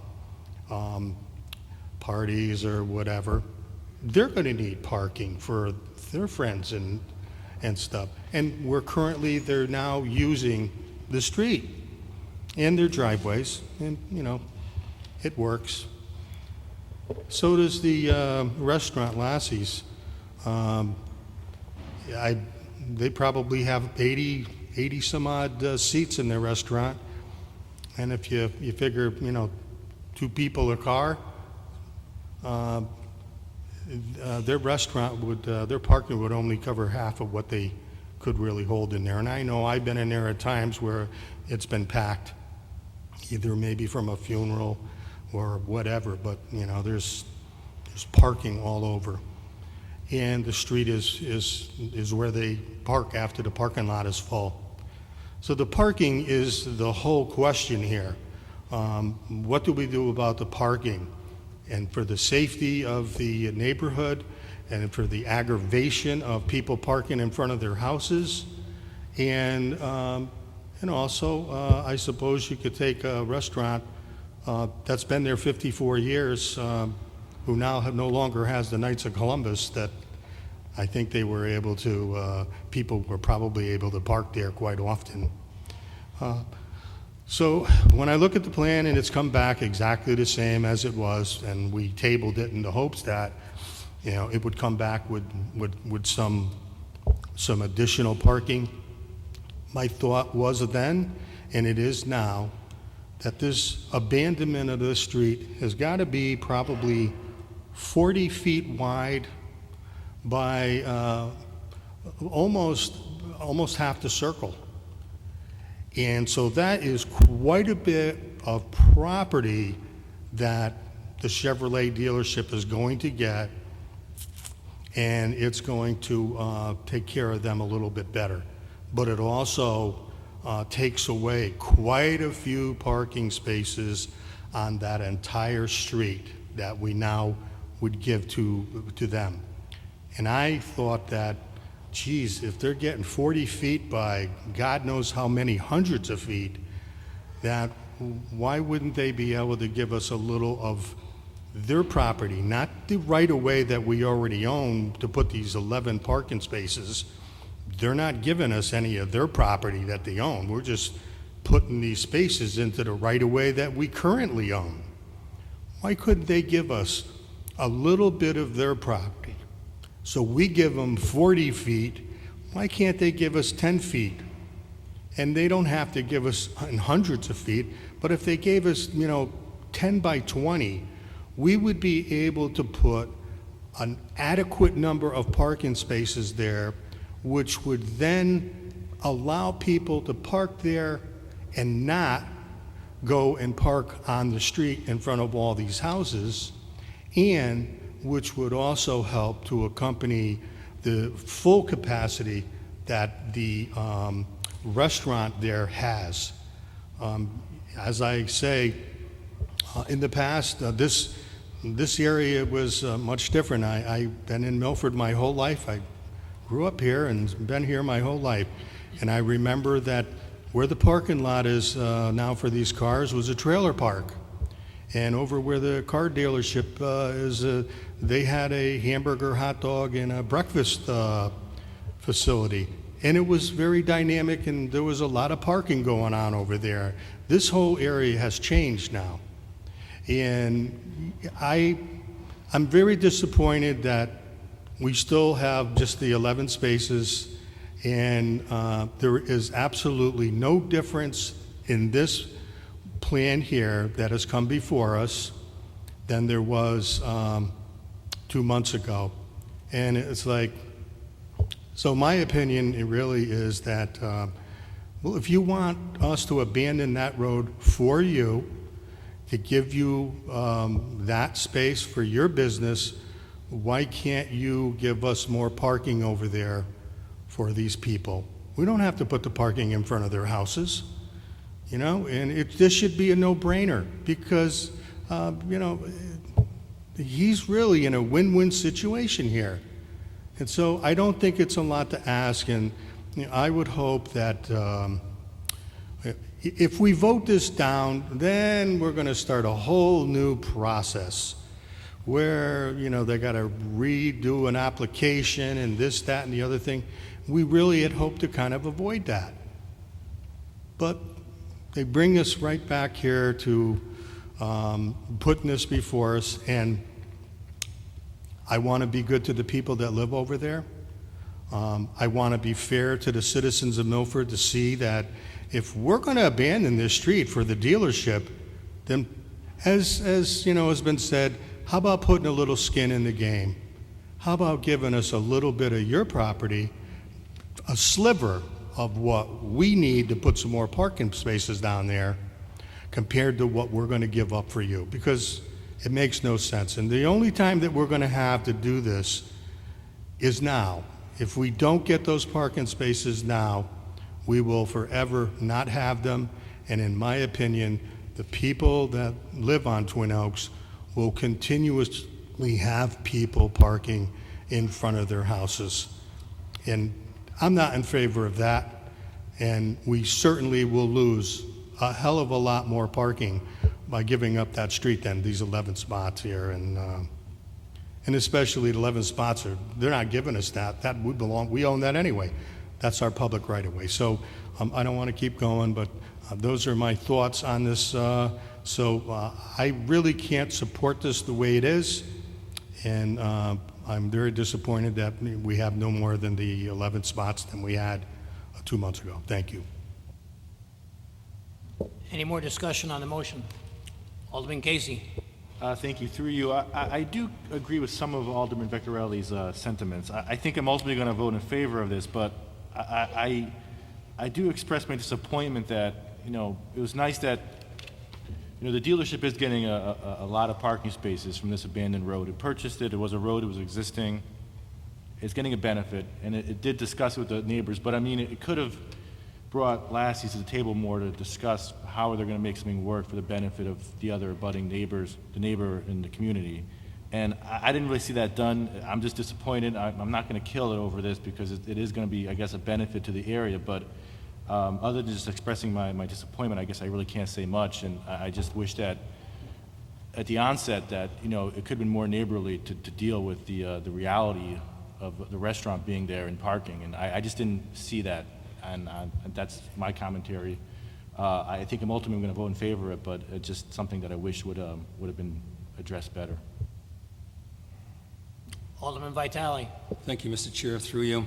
After all that rhetoric, maybe we should hear from Mr. Macaluso, because this is obviously not new. This was part of the package as the previous tabled item, postponed item. But Ray, can you kind of enlighten us to the fact that why, I'm sure there was discussion as to putting more spaces in there, doing whatever we can do. Can you enlighten us as to why nothing further or nothing new has been presented?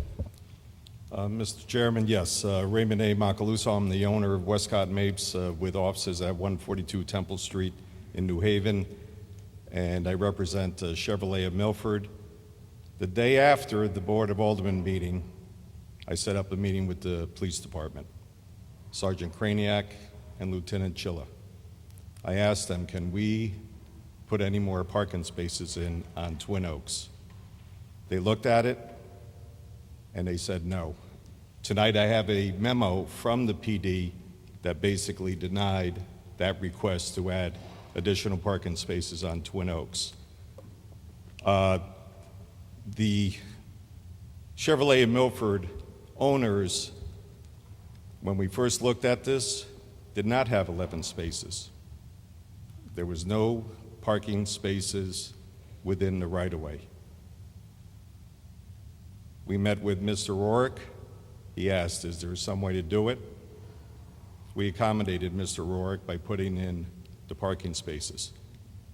I tried to put in as many as I could. Again, the PD said no because of the sight lines. We're putting a berm in. All those conditions were based on the police department approval. The so-called skin in the game, the owners purchased the Knights of Columbus. It was up for sale. Anybody could have bought it. To carve out a piece of property on their existing parking lot will create a liability. Again, all the improvements will be done by the property owner to meet all city standards. DOT is on board with this. Public Works is on board with it. Planning and Zoning approved it. Engineering approved it. And to address Mr. Vaccarelli's comment, we do not have to make another application. The application has been approved.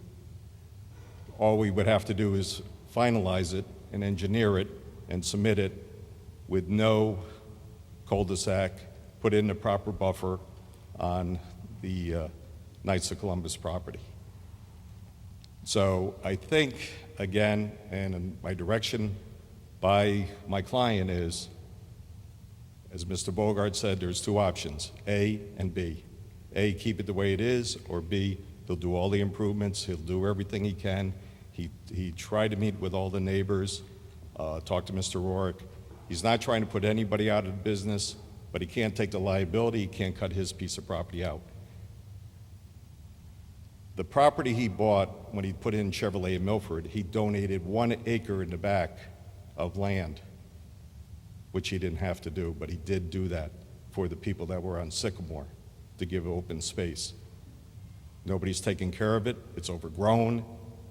It's, you know, in his eyes, he just sees a bunch of woods and everything, and he feels the same thing. I've done everything I could. I'm trying to be a good neighbor. I'm a taxpayer, and he's going to be generating more tax revenue if he does this. And yes, it is a benefit to him. He admits it. But he's also, again, improving the situation and, again, meeting with all the property owners. If all the property owners didn't sign off on it, we wouldn't be here before you tonight. I hope that covers, and I'll answer any other questions. Alderman Bevan. Thank you, Mr. Chairman. Since our last meeting in August, I went down and I saw as many neighbors as I could. Every one of the neighbors I asked them if you had more than one choice of plans, and they all said yes, they did, and they all agreed on this plan. Every one of them thought that this was the best for them and the neighborhood. I then called up the police department, traffic department, and I've asked them if they could relook at this for more parking spots, and they said that they would. They came back to me maybe about 10 o'clock this morning and saying they did another review of this, and they were sorry to say they could only give me what is already proposed, which was 11 spots.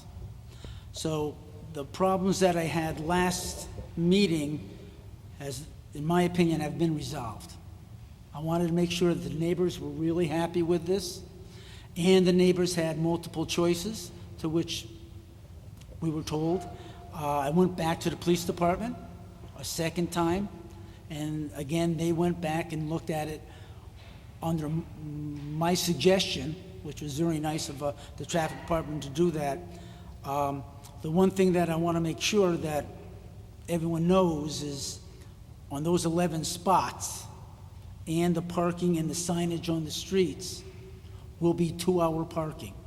So if you live in the neighborhood, you can't park your car there in those 11 spots. That's the one thing that the police department did tell me, it will be 2-hour parking. So watch what you ask for, because you just may get it. Thank you. Any more discussion on the motion? Alderman Giannattasio. Thank you, Mr. Chairman, through you. I would just like to make a comment. I think overall, I think it's going to be a benefit. I think we all could agree that what's happening there now is not working. So with that being said, we also have to be mindful of the client, you know, the person that's willing to make all the improvements and to make sense out of that area. If this doesn't go through, you know, then we're going to be stuck with what we have, and we all know that that doesn't work. So I would urge everyone to support this. I don't see anybody overly upset about it. I've talked to Mr. Rohrig. He seems in favor of it. The neighbors are in favor of it. And I just think that this should be addressed. And I think it was handled in a respectful way. And I think we should all support it. Thank you. Any more discussion on the motion? Hearing none, all in favor? Opposed? No. Roll call vote. Madam Secretary, please.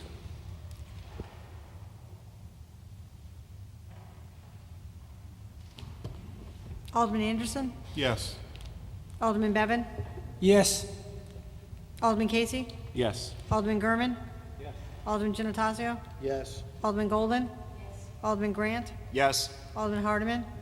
Alderman Shaw. Alderman Smith. Alderman Veccarelli. Alderman Vitro. Alderman Vitale. Yes. 12-1, Mr. Chairman. 12 yes.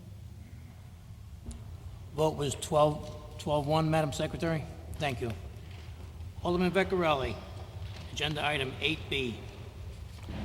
Mr. Chairman, I move to approve the request for the attached memorandum of agreement between the Workforce Alliance and the City of Milford for the 2016 State Summer Youth Employment Program, and to authorize the Mayor and Director of Health to take all steps necessary to effectuate said agreement. Motion has been made and seconded. Is there any discussion? Alderman Bevan. Thank you, Mr. Chairman. Through you to, I'll say the mayor. This is on the Workforce Alliance agreement on what they will do on the $45,000 fund on this. And when you get down to the second item, it says they would provide 20% of the allocation upon receipt of this agreement and the Department of Labor funding approval. Does that mean they will not pay for the other 80%? Mr. Chairman, through you to Alderman Bevan, our Director Lisa Straight is here with us today, who administers these grants through her Office of Job Training, and she has more of the details about the specific grant requirements. This is, again, the same grant that this board has approved for many years. Hi,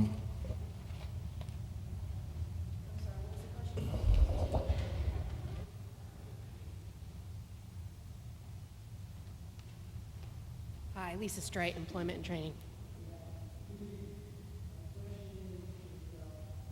Alderman Bevan, you want to turn on your microphone? Thank you. My question is, with the Workforce Alliance agreement, they say they will provide 20% of the $45,000 upon receipt of this signed agreement and the Department of Labor funding approval. Nowhere do I see here they will pay the other 80%. So are we going to get only 20%? No, that means that they would give 20% up front before the program, to start the program. Thank you so much. The rest is reimbursement based. They would give 20% up front. Okay? Any more discussion on the motion? Seeing none, all in favor? Aye. Opposed? Motion passes unanimously. Alderman Veccarelli, agenda item 8C.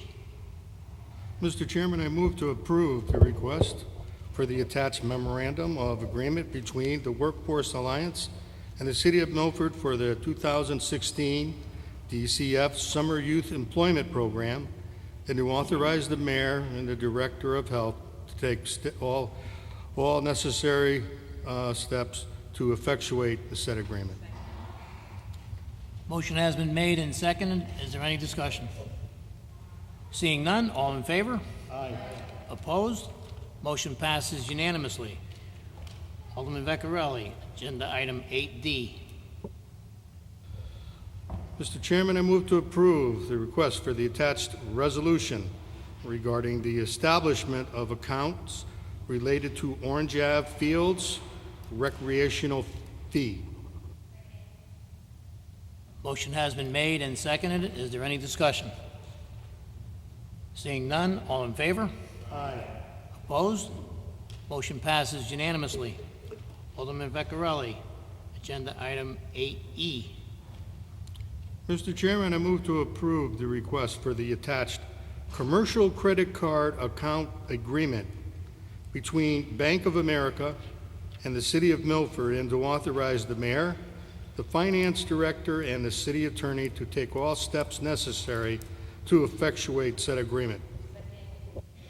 Motion has been made and seconded. Is there any discussion?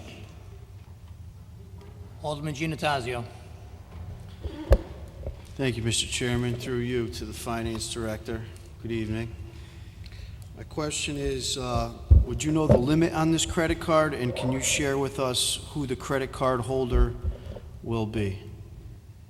Through you, Mr. Chairman, to Alderman Giannattasio, the bank, this is our existing bank that the city uses for its banking, and the limit is only $1,000, and it would be solely under the control of the finance director with a co-signer of the city treasurer. It is not being given to any of the department heads or any other employees, and it would be only used on those rare instances on an exception-based only, case-by-case basis when a vendor does not accept a check from the city. Just to follow up, Mr. Chairman, so, Mr. Aradisi, there'll be a paper trail of all these transactions. If any of them came up that were questionable, you would be able to supply those or for the board? Through you, Mr. Chairman, yes. The card would be solely centralized in the finance office under lock and key, and it would be managed by my office and centralized. And I'm assuming this is a growing need that you are running into, and that's the reason this is what prompted this?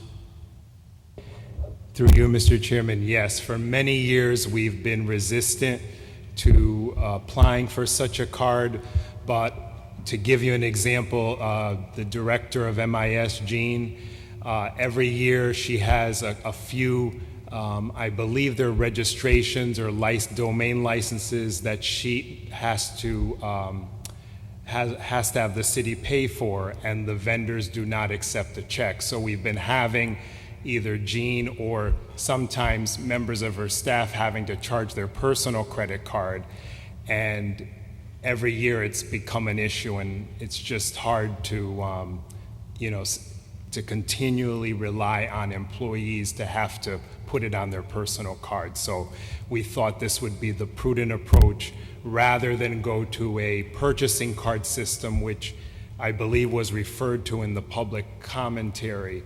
That type of system is known as a P card or purchasing card system, and that is not what this is.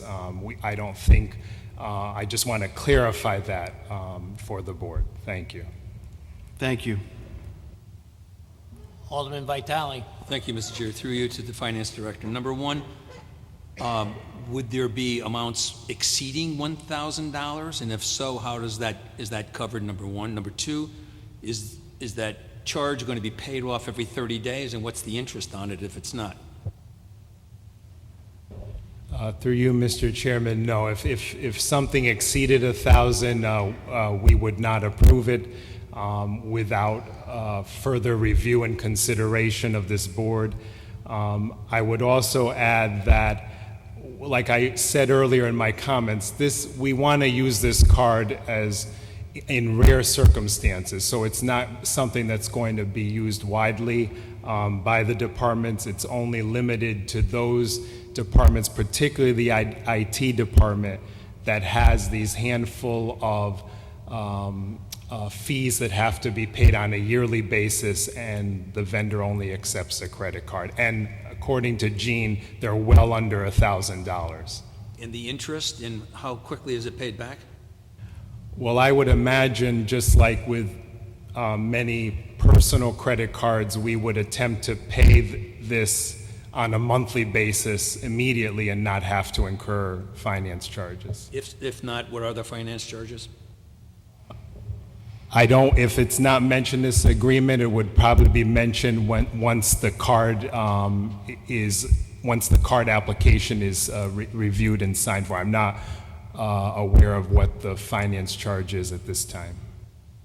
Thank you. Any more discussion on the motion? Seeing none, all in favor? Aye. Opposed? Motion passes unanimously.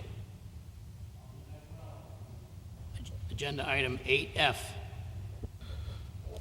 Mr. Chairman, I move to approve the request for the attached maintenance agreement between the state of Connecticut and the city of Milford, and to authorize the mayor, public works director, and city attorney to take all steps necessary to effectuate the said agreement. Motion has been made and seconded.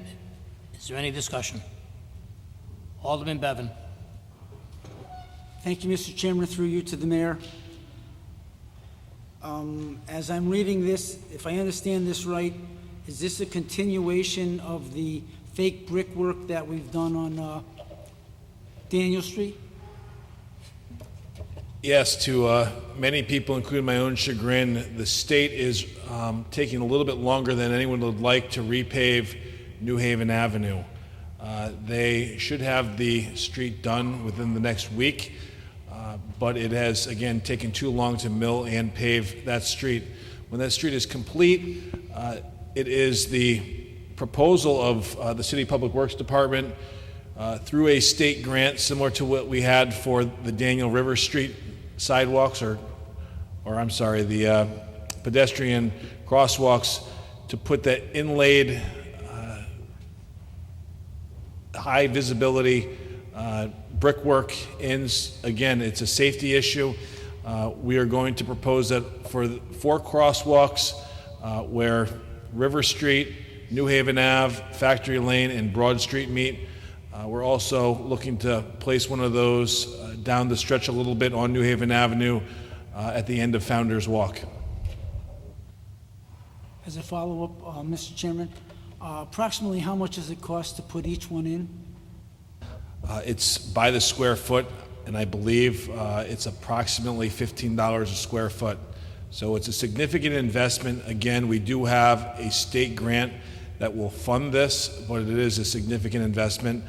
They do have a 15-year life expectancy.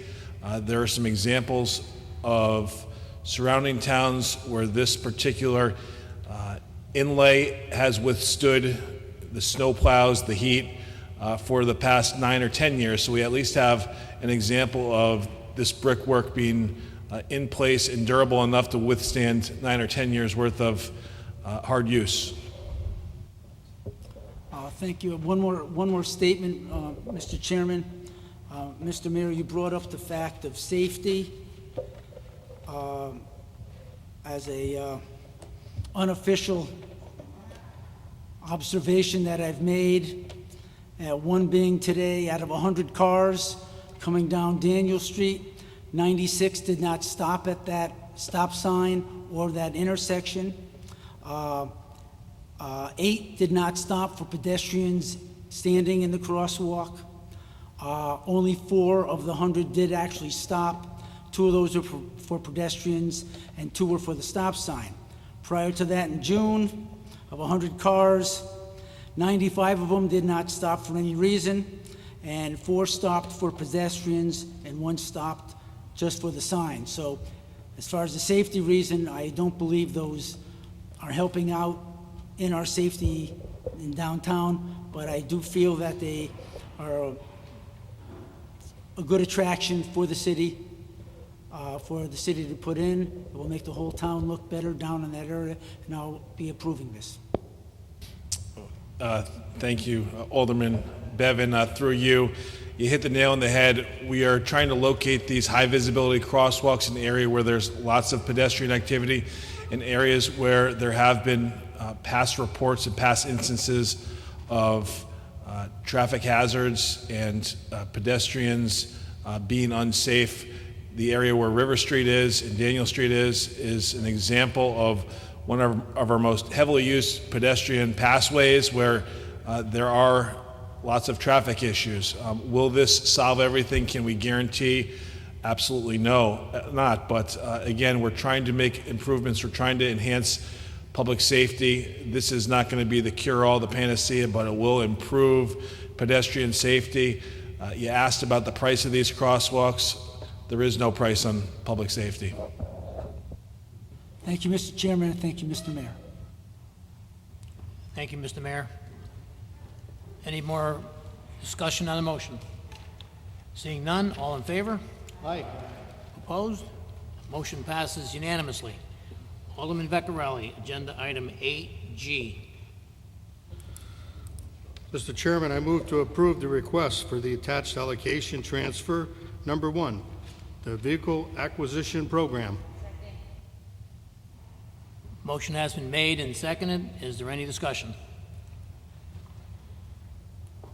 Alderman Bevan. Thank you, Mr. Chairman. I see Mr. Saley is no longer with us here. My question, I guess, to the mayor is it our plan to be buying a small dump truck and a bucket truck for the Public Works Department? Yes, the two pieces of equipment that are on there for the Public Works Department is the high lift truck. I believe the high lift truck that we have now is 60 foot. This will be a 70-foot model. In terms of the all-season dump, these are those mason dumps that we have. We use them to plow snow. This has the all-season package so that we can use it as a snow plowing vehicle. In terms of the other piece of equipment on here, it is a fire rescue truck. If you notice, the allocation transfer is a little bit different from the amount that you see in the vehicle acquisition plan. One's for approximately $200,000, one's for approximately $100,000.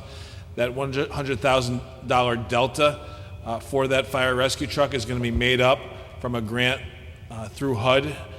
We're going to be using our annual community development block grant allocation to fund approximately $100,000 towards the purchase of that fire rescue truck.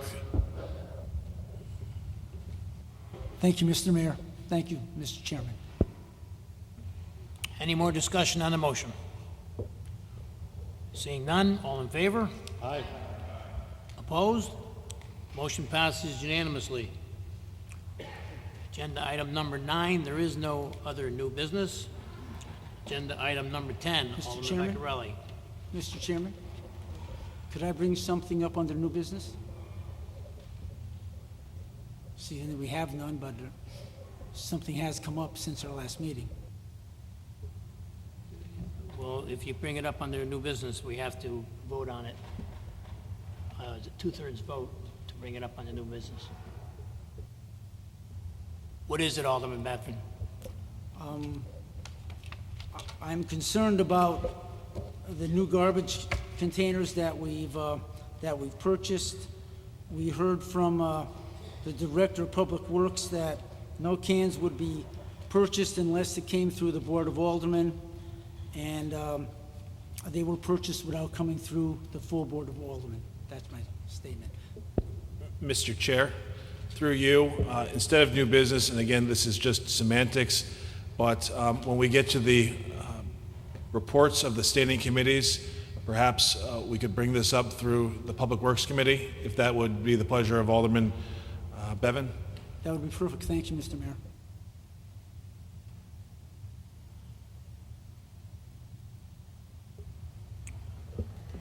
Okay, we're open up under agenda item number 10, Alderman Vecchiarelli, 10A. Mr. Chairman, I move to approve the consideration of budget memo transfer number 13 and 14, Fund 10, FY16. Motion has been made and seconded. Any discussion? Alderman Anderson. Thank you, Mr. Chairman. Through you to the mayor, question about the solid waste deficit. What expenses was the department facing at the end of the year that we're covering through this 101,000 transfer? Mr. Chair, through you to Alderman Anderson, if you remember, there was actually an allocation transfer, there was a budget memo transfer that your board oversaw and voted upon earlier in the 2015-2016 fiscal year, where money was moved out of that account to fund things like roof projects. More money than was anticipated. There was a late bill that Public Works received that was not accounted for. So a portion of that should have remained and not funded some of those roof projects, so that it was a late bill that was unexpected. So as a follow-up, do I recall that there was a $200,000 transfer, and we're now of a few months ago, and now we're transferring back 100,000? The finance director may have the exact figures, but That's the substance of what is happening. Through you, Mr. Chairman, yes, that is the substance of what has happened. I would add that I don't have the exact numbers, but in terms of that 222,000 transfer, not all of it was spent, and a portion of it went back into the general fund balance. So it's not quite the 100 and something thousand. Thank you. Thank you very much for the explanation. Thank you, Mr. Chairman. Any more discussion on the motion? Seeing none, all in favor? Opposed? Motion passes unanimously. Alderman Vecchiarelli, agenda item number 11, refunds. Mr. Chairman, I move to approve the refunds in the amount of $86,542.74. Motion has been made and seconded. Any discussion? Seeing none, all in favor? Aye. Opposed? Motion passes unanimously. Agenda item number 12, reports of standing committees. Are there any reports? Mr. Chairman, Alderman Anderson. as Chair of the Public Works Committee, for the purposes of recognizing members that wished to speak on the new sanitation system, I would like to give them that opportunity. We know that the city is rolling out a new sanitation system that should be in place in October. Perhaps this is an opportunity to have the mayor and public works director detail some additional details that we might not have heard otherwise. And then if members of the committee or any member of this body would like to have some information, this is the opportunity to do so. Mr. Chair, through you to the members of this board and the members of the Public Works Committee, we are very excited to be launching this new automated trash collection system. By the end of this month, September, residents should be receiving their new totes. Residents will have the choice of either a 96 or a 48-gallon tote. They should be, again, delivered over the course of a 4-week period. One thing to know is you are able to repurpose your old garbage cans. Please do so. If you do not want your old garbage cans anymore, you are able to put them at the curb starting October 31st, which is when Public Works will be using this new system. When the new toter system is rolled out that week, Public Works will pick up your old garbage cans as long as they are at the curb, as long as they are empty. And I want to emphasize empty. And we are going to try to recycle those old garbage cans if possible. We've already looked into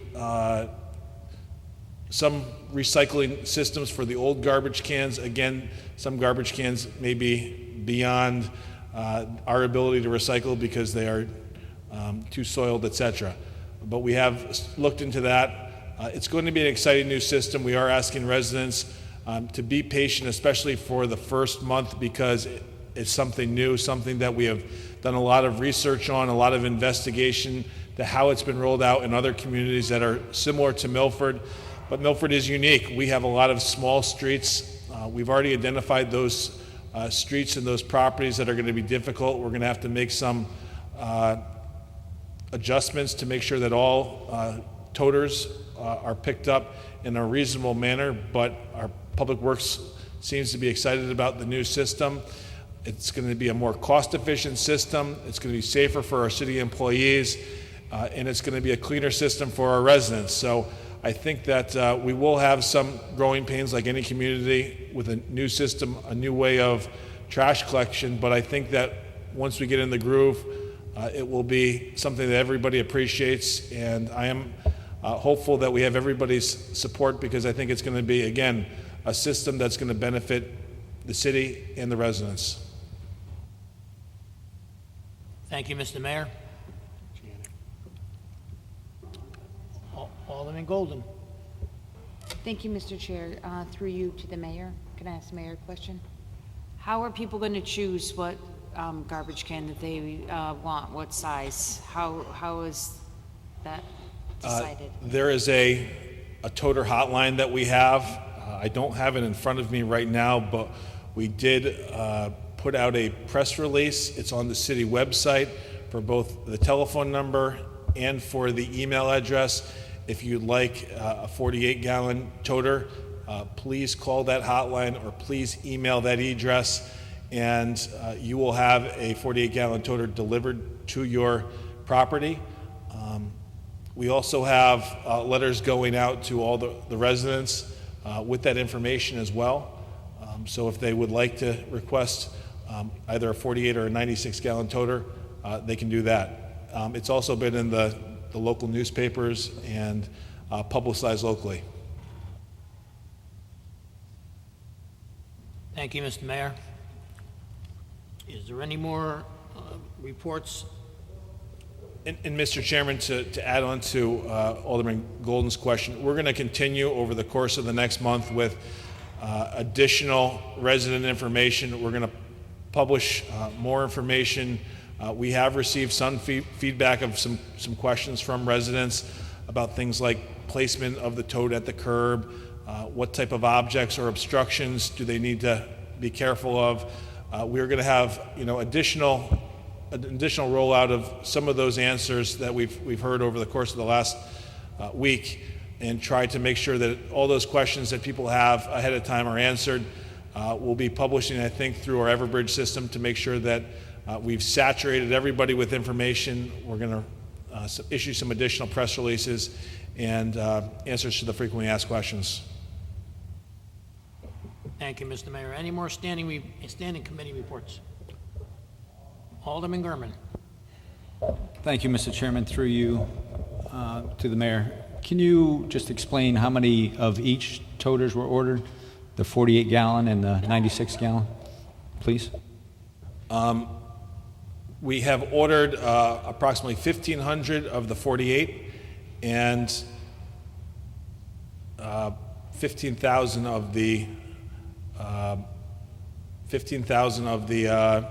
96. However, there was discussions today. We will likely have to order 500 more of the 48. Yes, I've been talking to quite a few people, and they certainly don't want the big one. So if you have the majority of the 96-gallon, that's going to create a big problem, I think. Also, just a follow-up on our recycling program, and how is that going to affect our recycling program? So now you're going to provide a much larger garbage container, which I think is going to deter people from recycling now. They're just going to have a tendency to throw out a lot more stuff.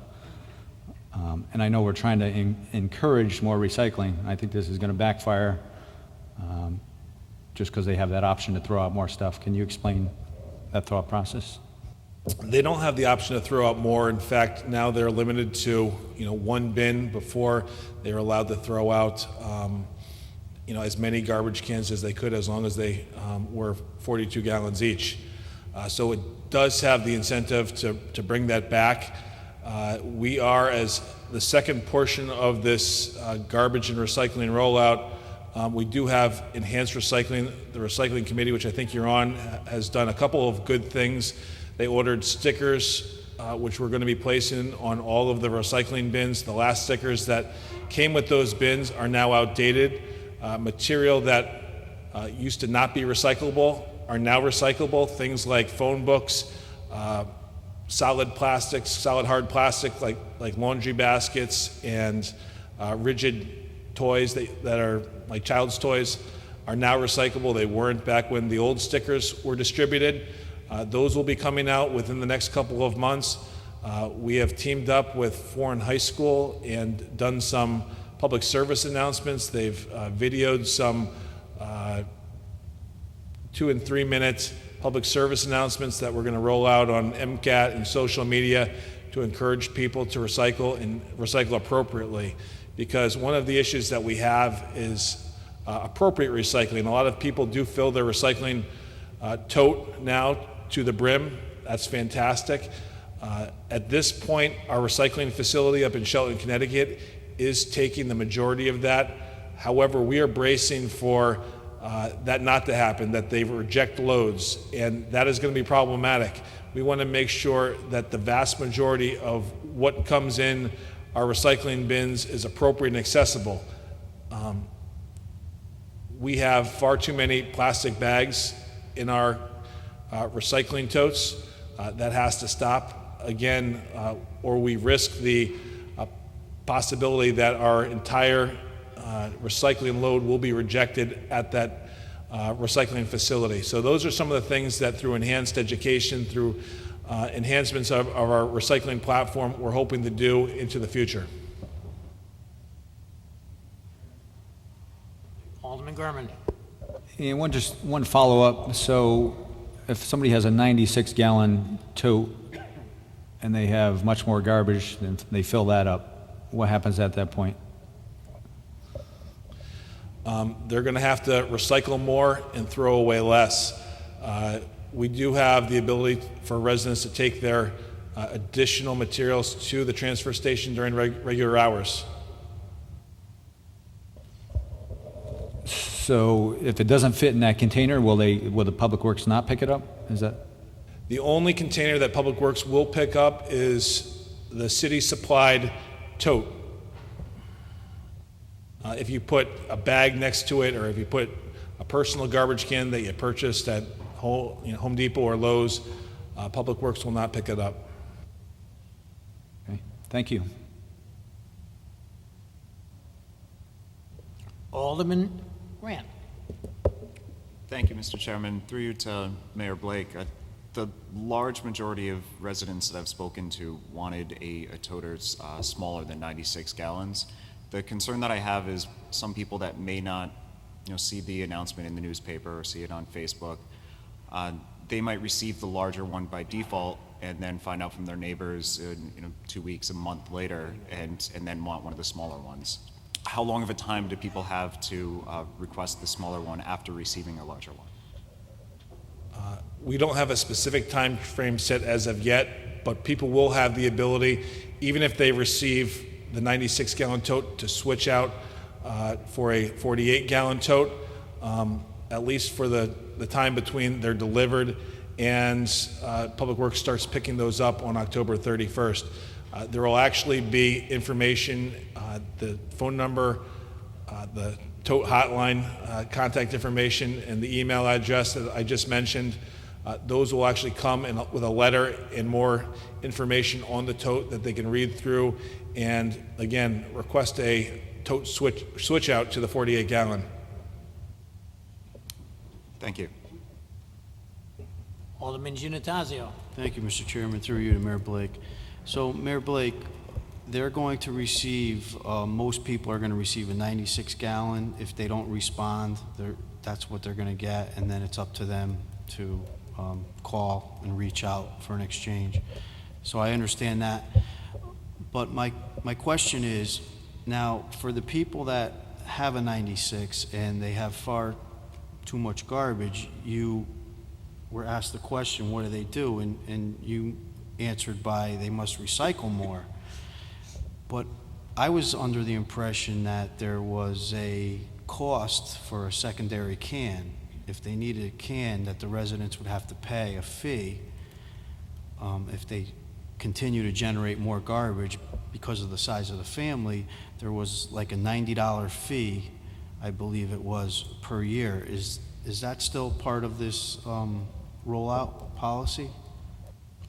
We did research surrounding towns, other communities that were similarly situated to Milford, and the investigation that we did find that 96 gallons should be more than enough for, as long as it's regular household garbage for anybody. On those rare occasions that does happen, we're asking people to take it to the transfer station. At this point, we're not selling or offering additional cans. We'll continue to investigate that, continue to look into that, but at this point, we do believe through the research and through information that we've looked into that the 96 should be sufficient. Okay. Thanks for the update. Alderman Bevan. Thank you, Mr. Chairman. Through you to the mayor, could you please explain to us how the decision of this can size was determined? Like I said before, at one time, the Director of Public Works said it would come through the Board of Aldermen. It did not come through here, so there must have been another process in which the can selection was made. Could you maybe enlighten us on how the can selection was made, please? Sure. Well, the ordinance changes and the rollout did come through the Board of Aldermen and the Ordinance Committee. But in terms of the can selection, the size and the capacity, again, we looked at surrounding municipalities, other cities and towns that use this automated trash collection system. We looked at some of the pitfalls that they've had. We also relied heavily on the audit of the foreman of our solid waste division and some of the things that he discussed with our Public Works Director. If you had looked over the course of a year, there were about 7 occasions where there was significant garbage, usually after holidays like Memorial Day, Labor Day, Christmas, New Year's. But generally, most residents of the city of Milford put out 2 cans. There was about 15% of the time that residents had more than 2 cans. However, those 7 occasions, those 7 weeks throughout the year, between 20 and 35% of residents put out more than two cans worth of material. Now, cans on average are either 32 gallons or 42 gallons, and a 96-gallon toter is 3 32-gallon cans. So we looked at that. We also looked at one of the goals for this new system. The goal was to have these trucks operate with one driver. As you know, right now, 3 to 4 people, city employees, are in the back of these solid waste vehicles. The issue is if we had too many cans with excess garbage on the side of the road, on the side of the curb next to it, it would be unsafe because the solid waste driver would have to be getting in and out of the car too often. The 96-gallon capacity seemed to be the right fit, hit the sweet spot that even for larger families, it would be sufficient for the vast majority of the time where it wouldn't create a public safety hazard for those public works employees. So we did opt for that. However, at the same time, we took into consideration people that only had 1 or 2 people in their household. Elderly people that did not want to carry to the curb or roll to the curb a large 96-gallon can. We took into consideration those seniors and those people that just don't create as much garbage or as much waste. And we did select 2 different sizes, the 48-gallon size, which is obviously smaller and more easy to manage, and then the larger size for larger families or people who generate more garbage because they have more people in their household. Thank you, Mr. Mayor. I was just disappointed in what the Director of Public Works said and what actually happened. That was my concern. Thank you very much for your answer, and thank you, Mr. Chairman. I'll have a follow-up conversation with our Public Works Director. Any more discussion on the motion? Mr. Chairman, I just wanted to wrap up and say thank you very much for allowing the conversations and questions. Thank the mayor for providing us with details on the program. And I might add that a good thing to do with your old existing garbage can is to use it for composting. Thank you. Thank you, Alderman Anderson, and thank you for those kind words. Any more committee reports, standing committee reports? Seeing none, we'll move on to special committees. Any liaison reports? Seeing none, we'll move on to agenda item number 14. Alderman Smith.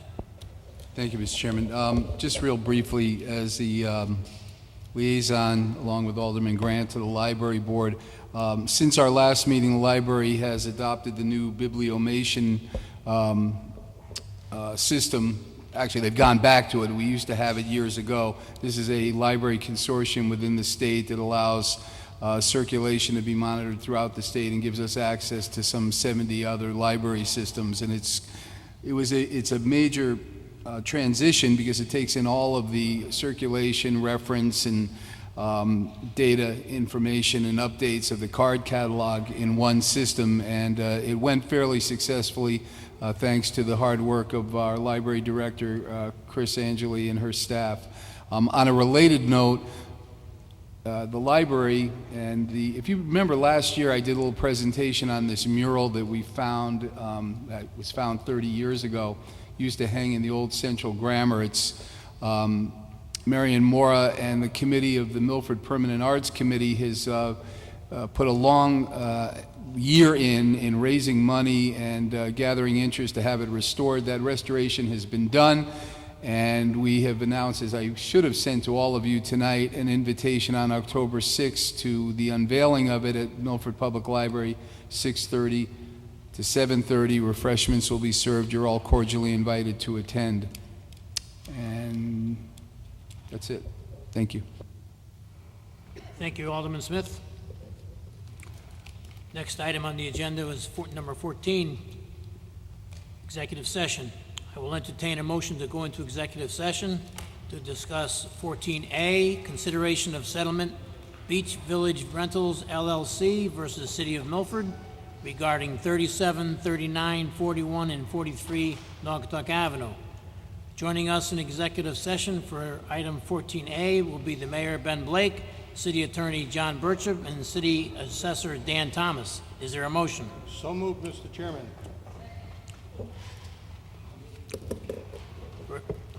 We're in executive session.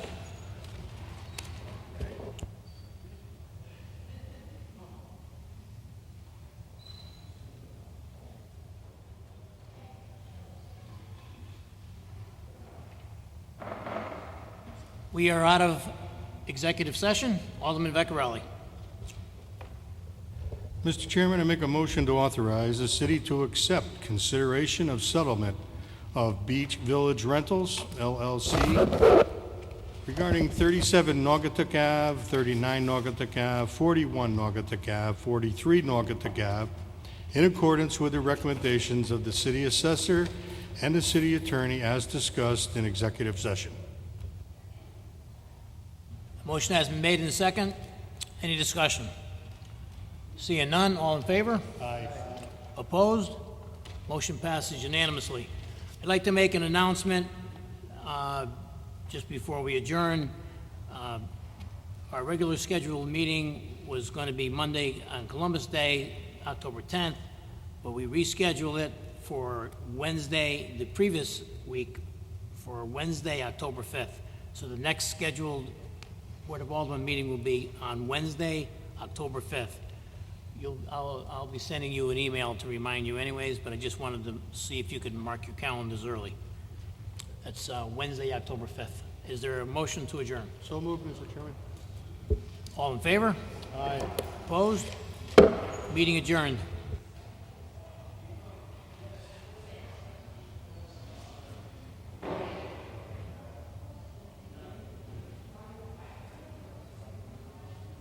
Oh, please. Oh.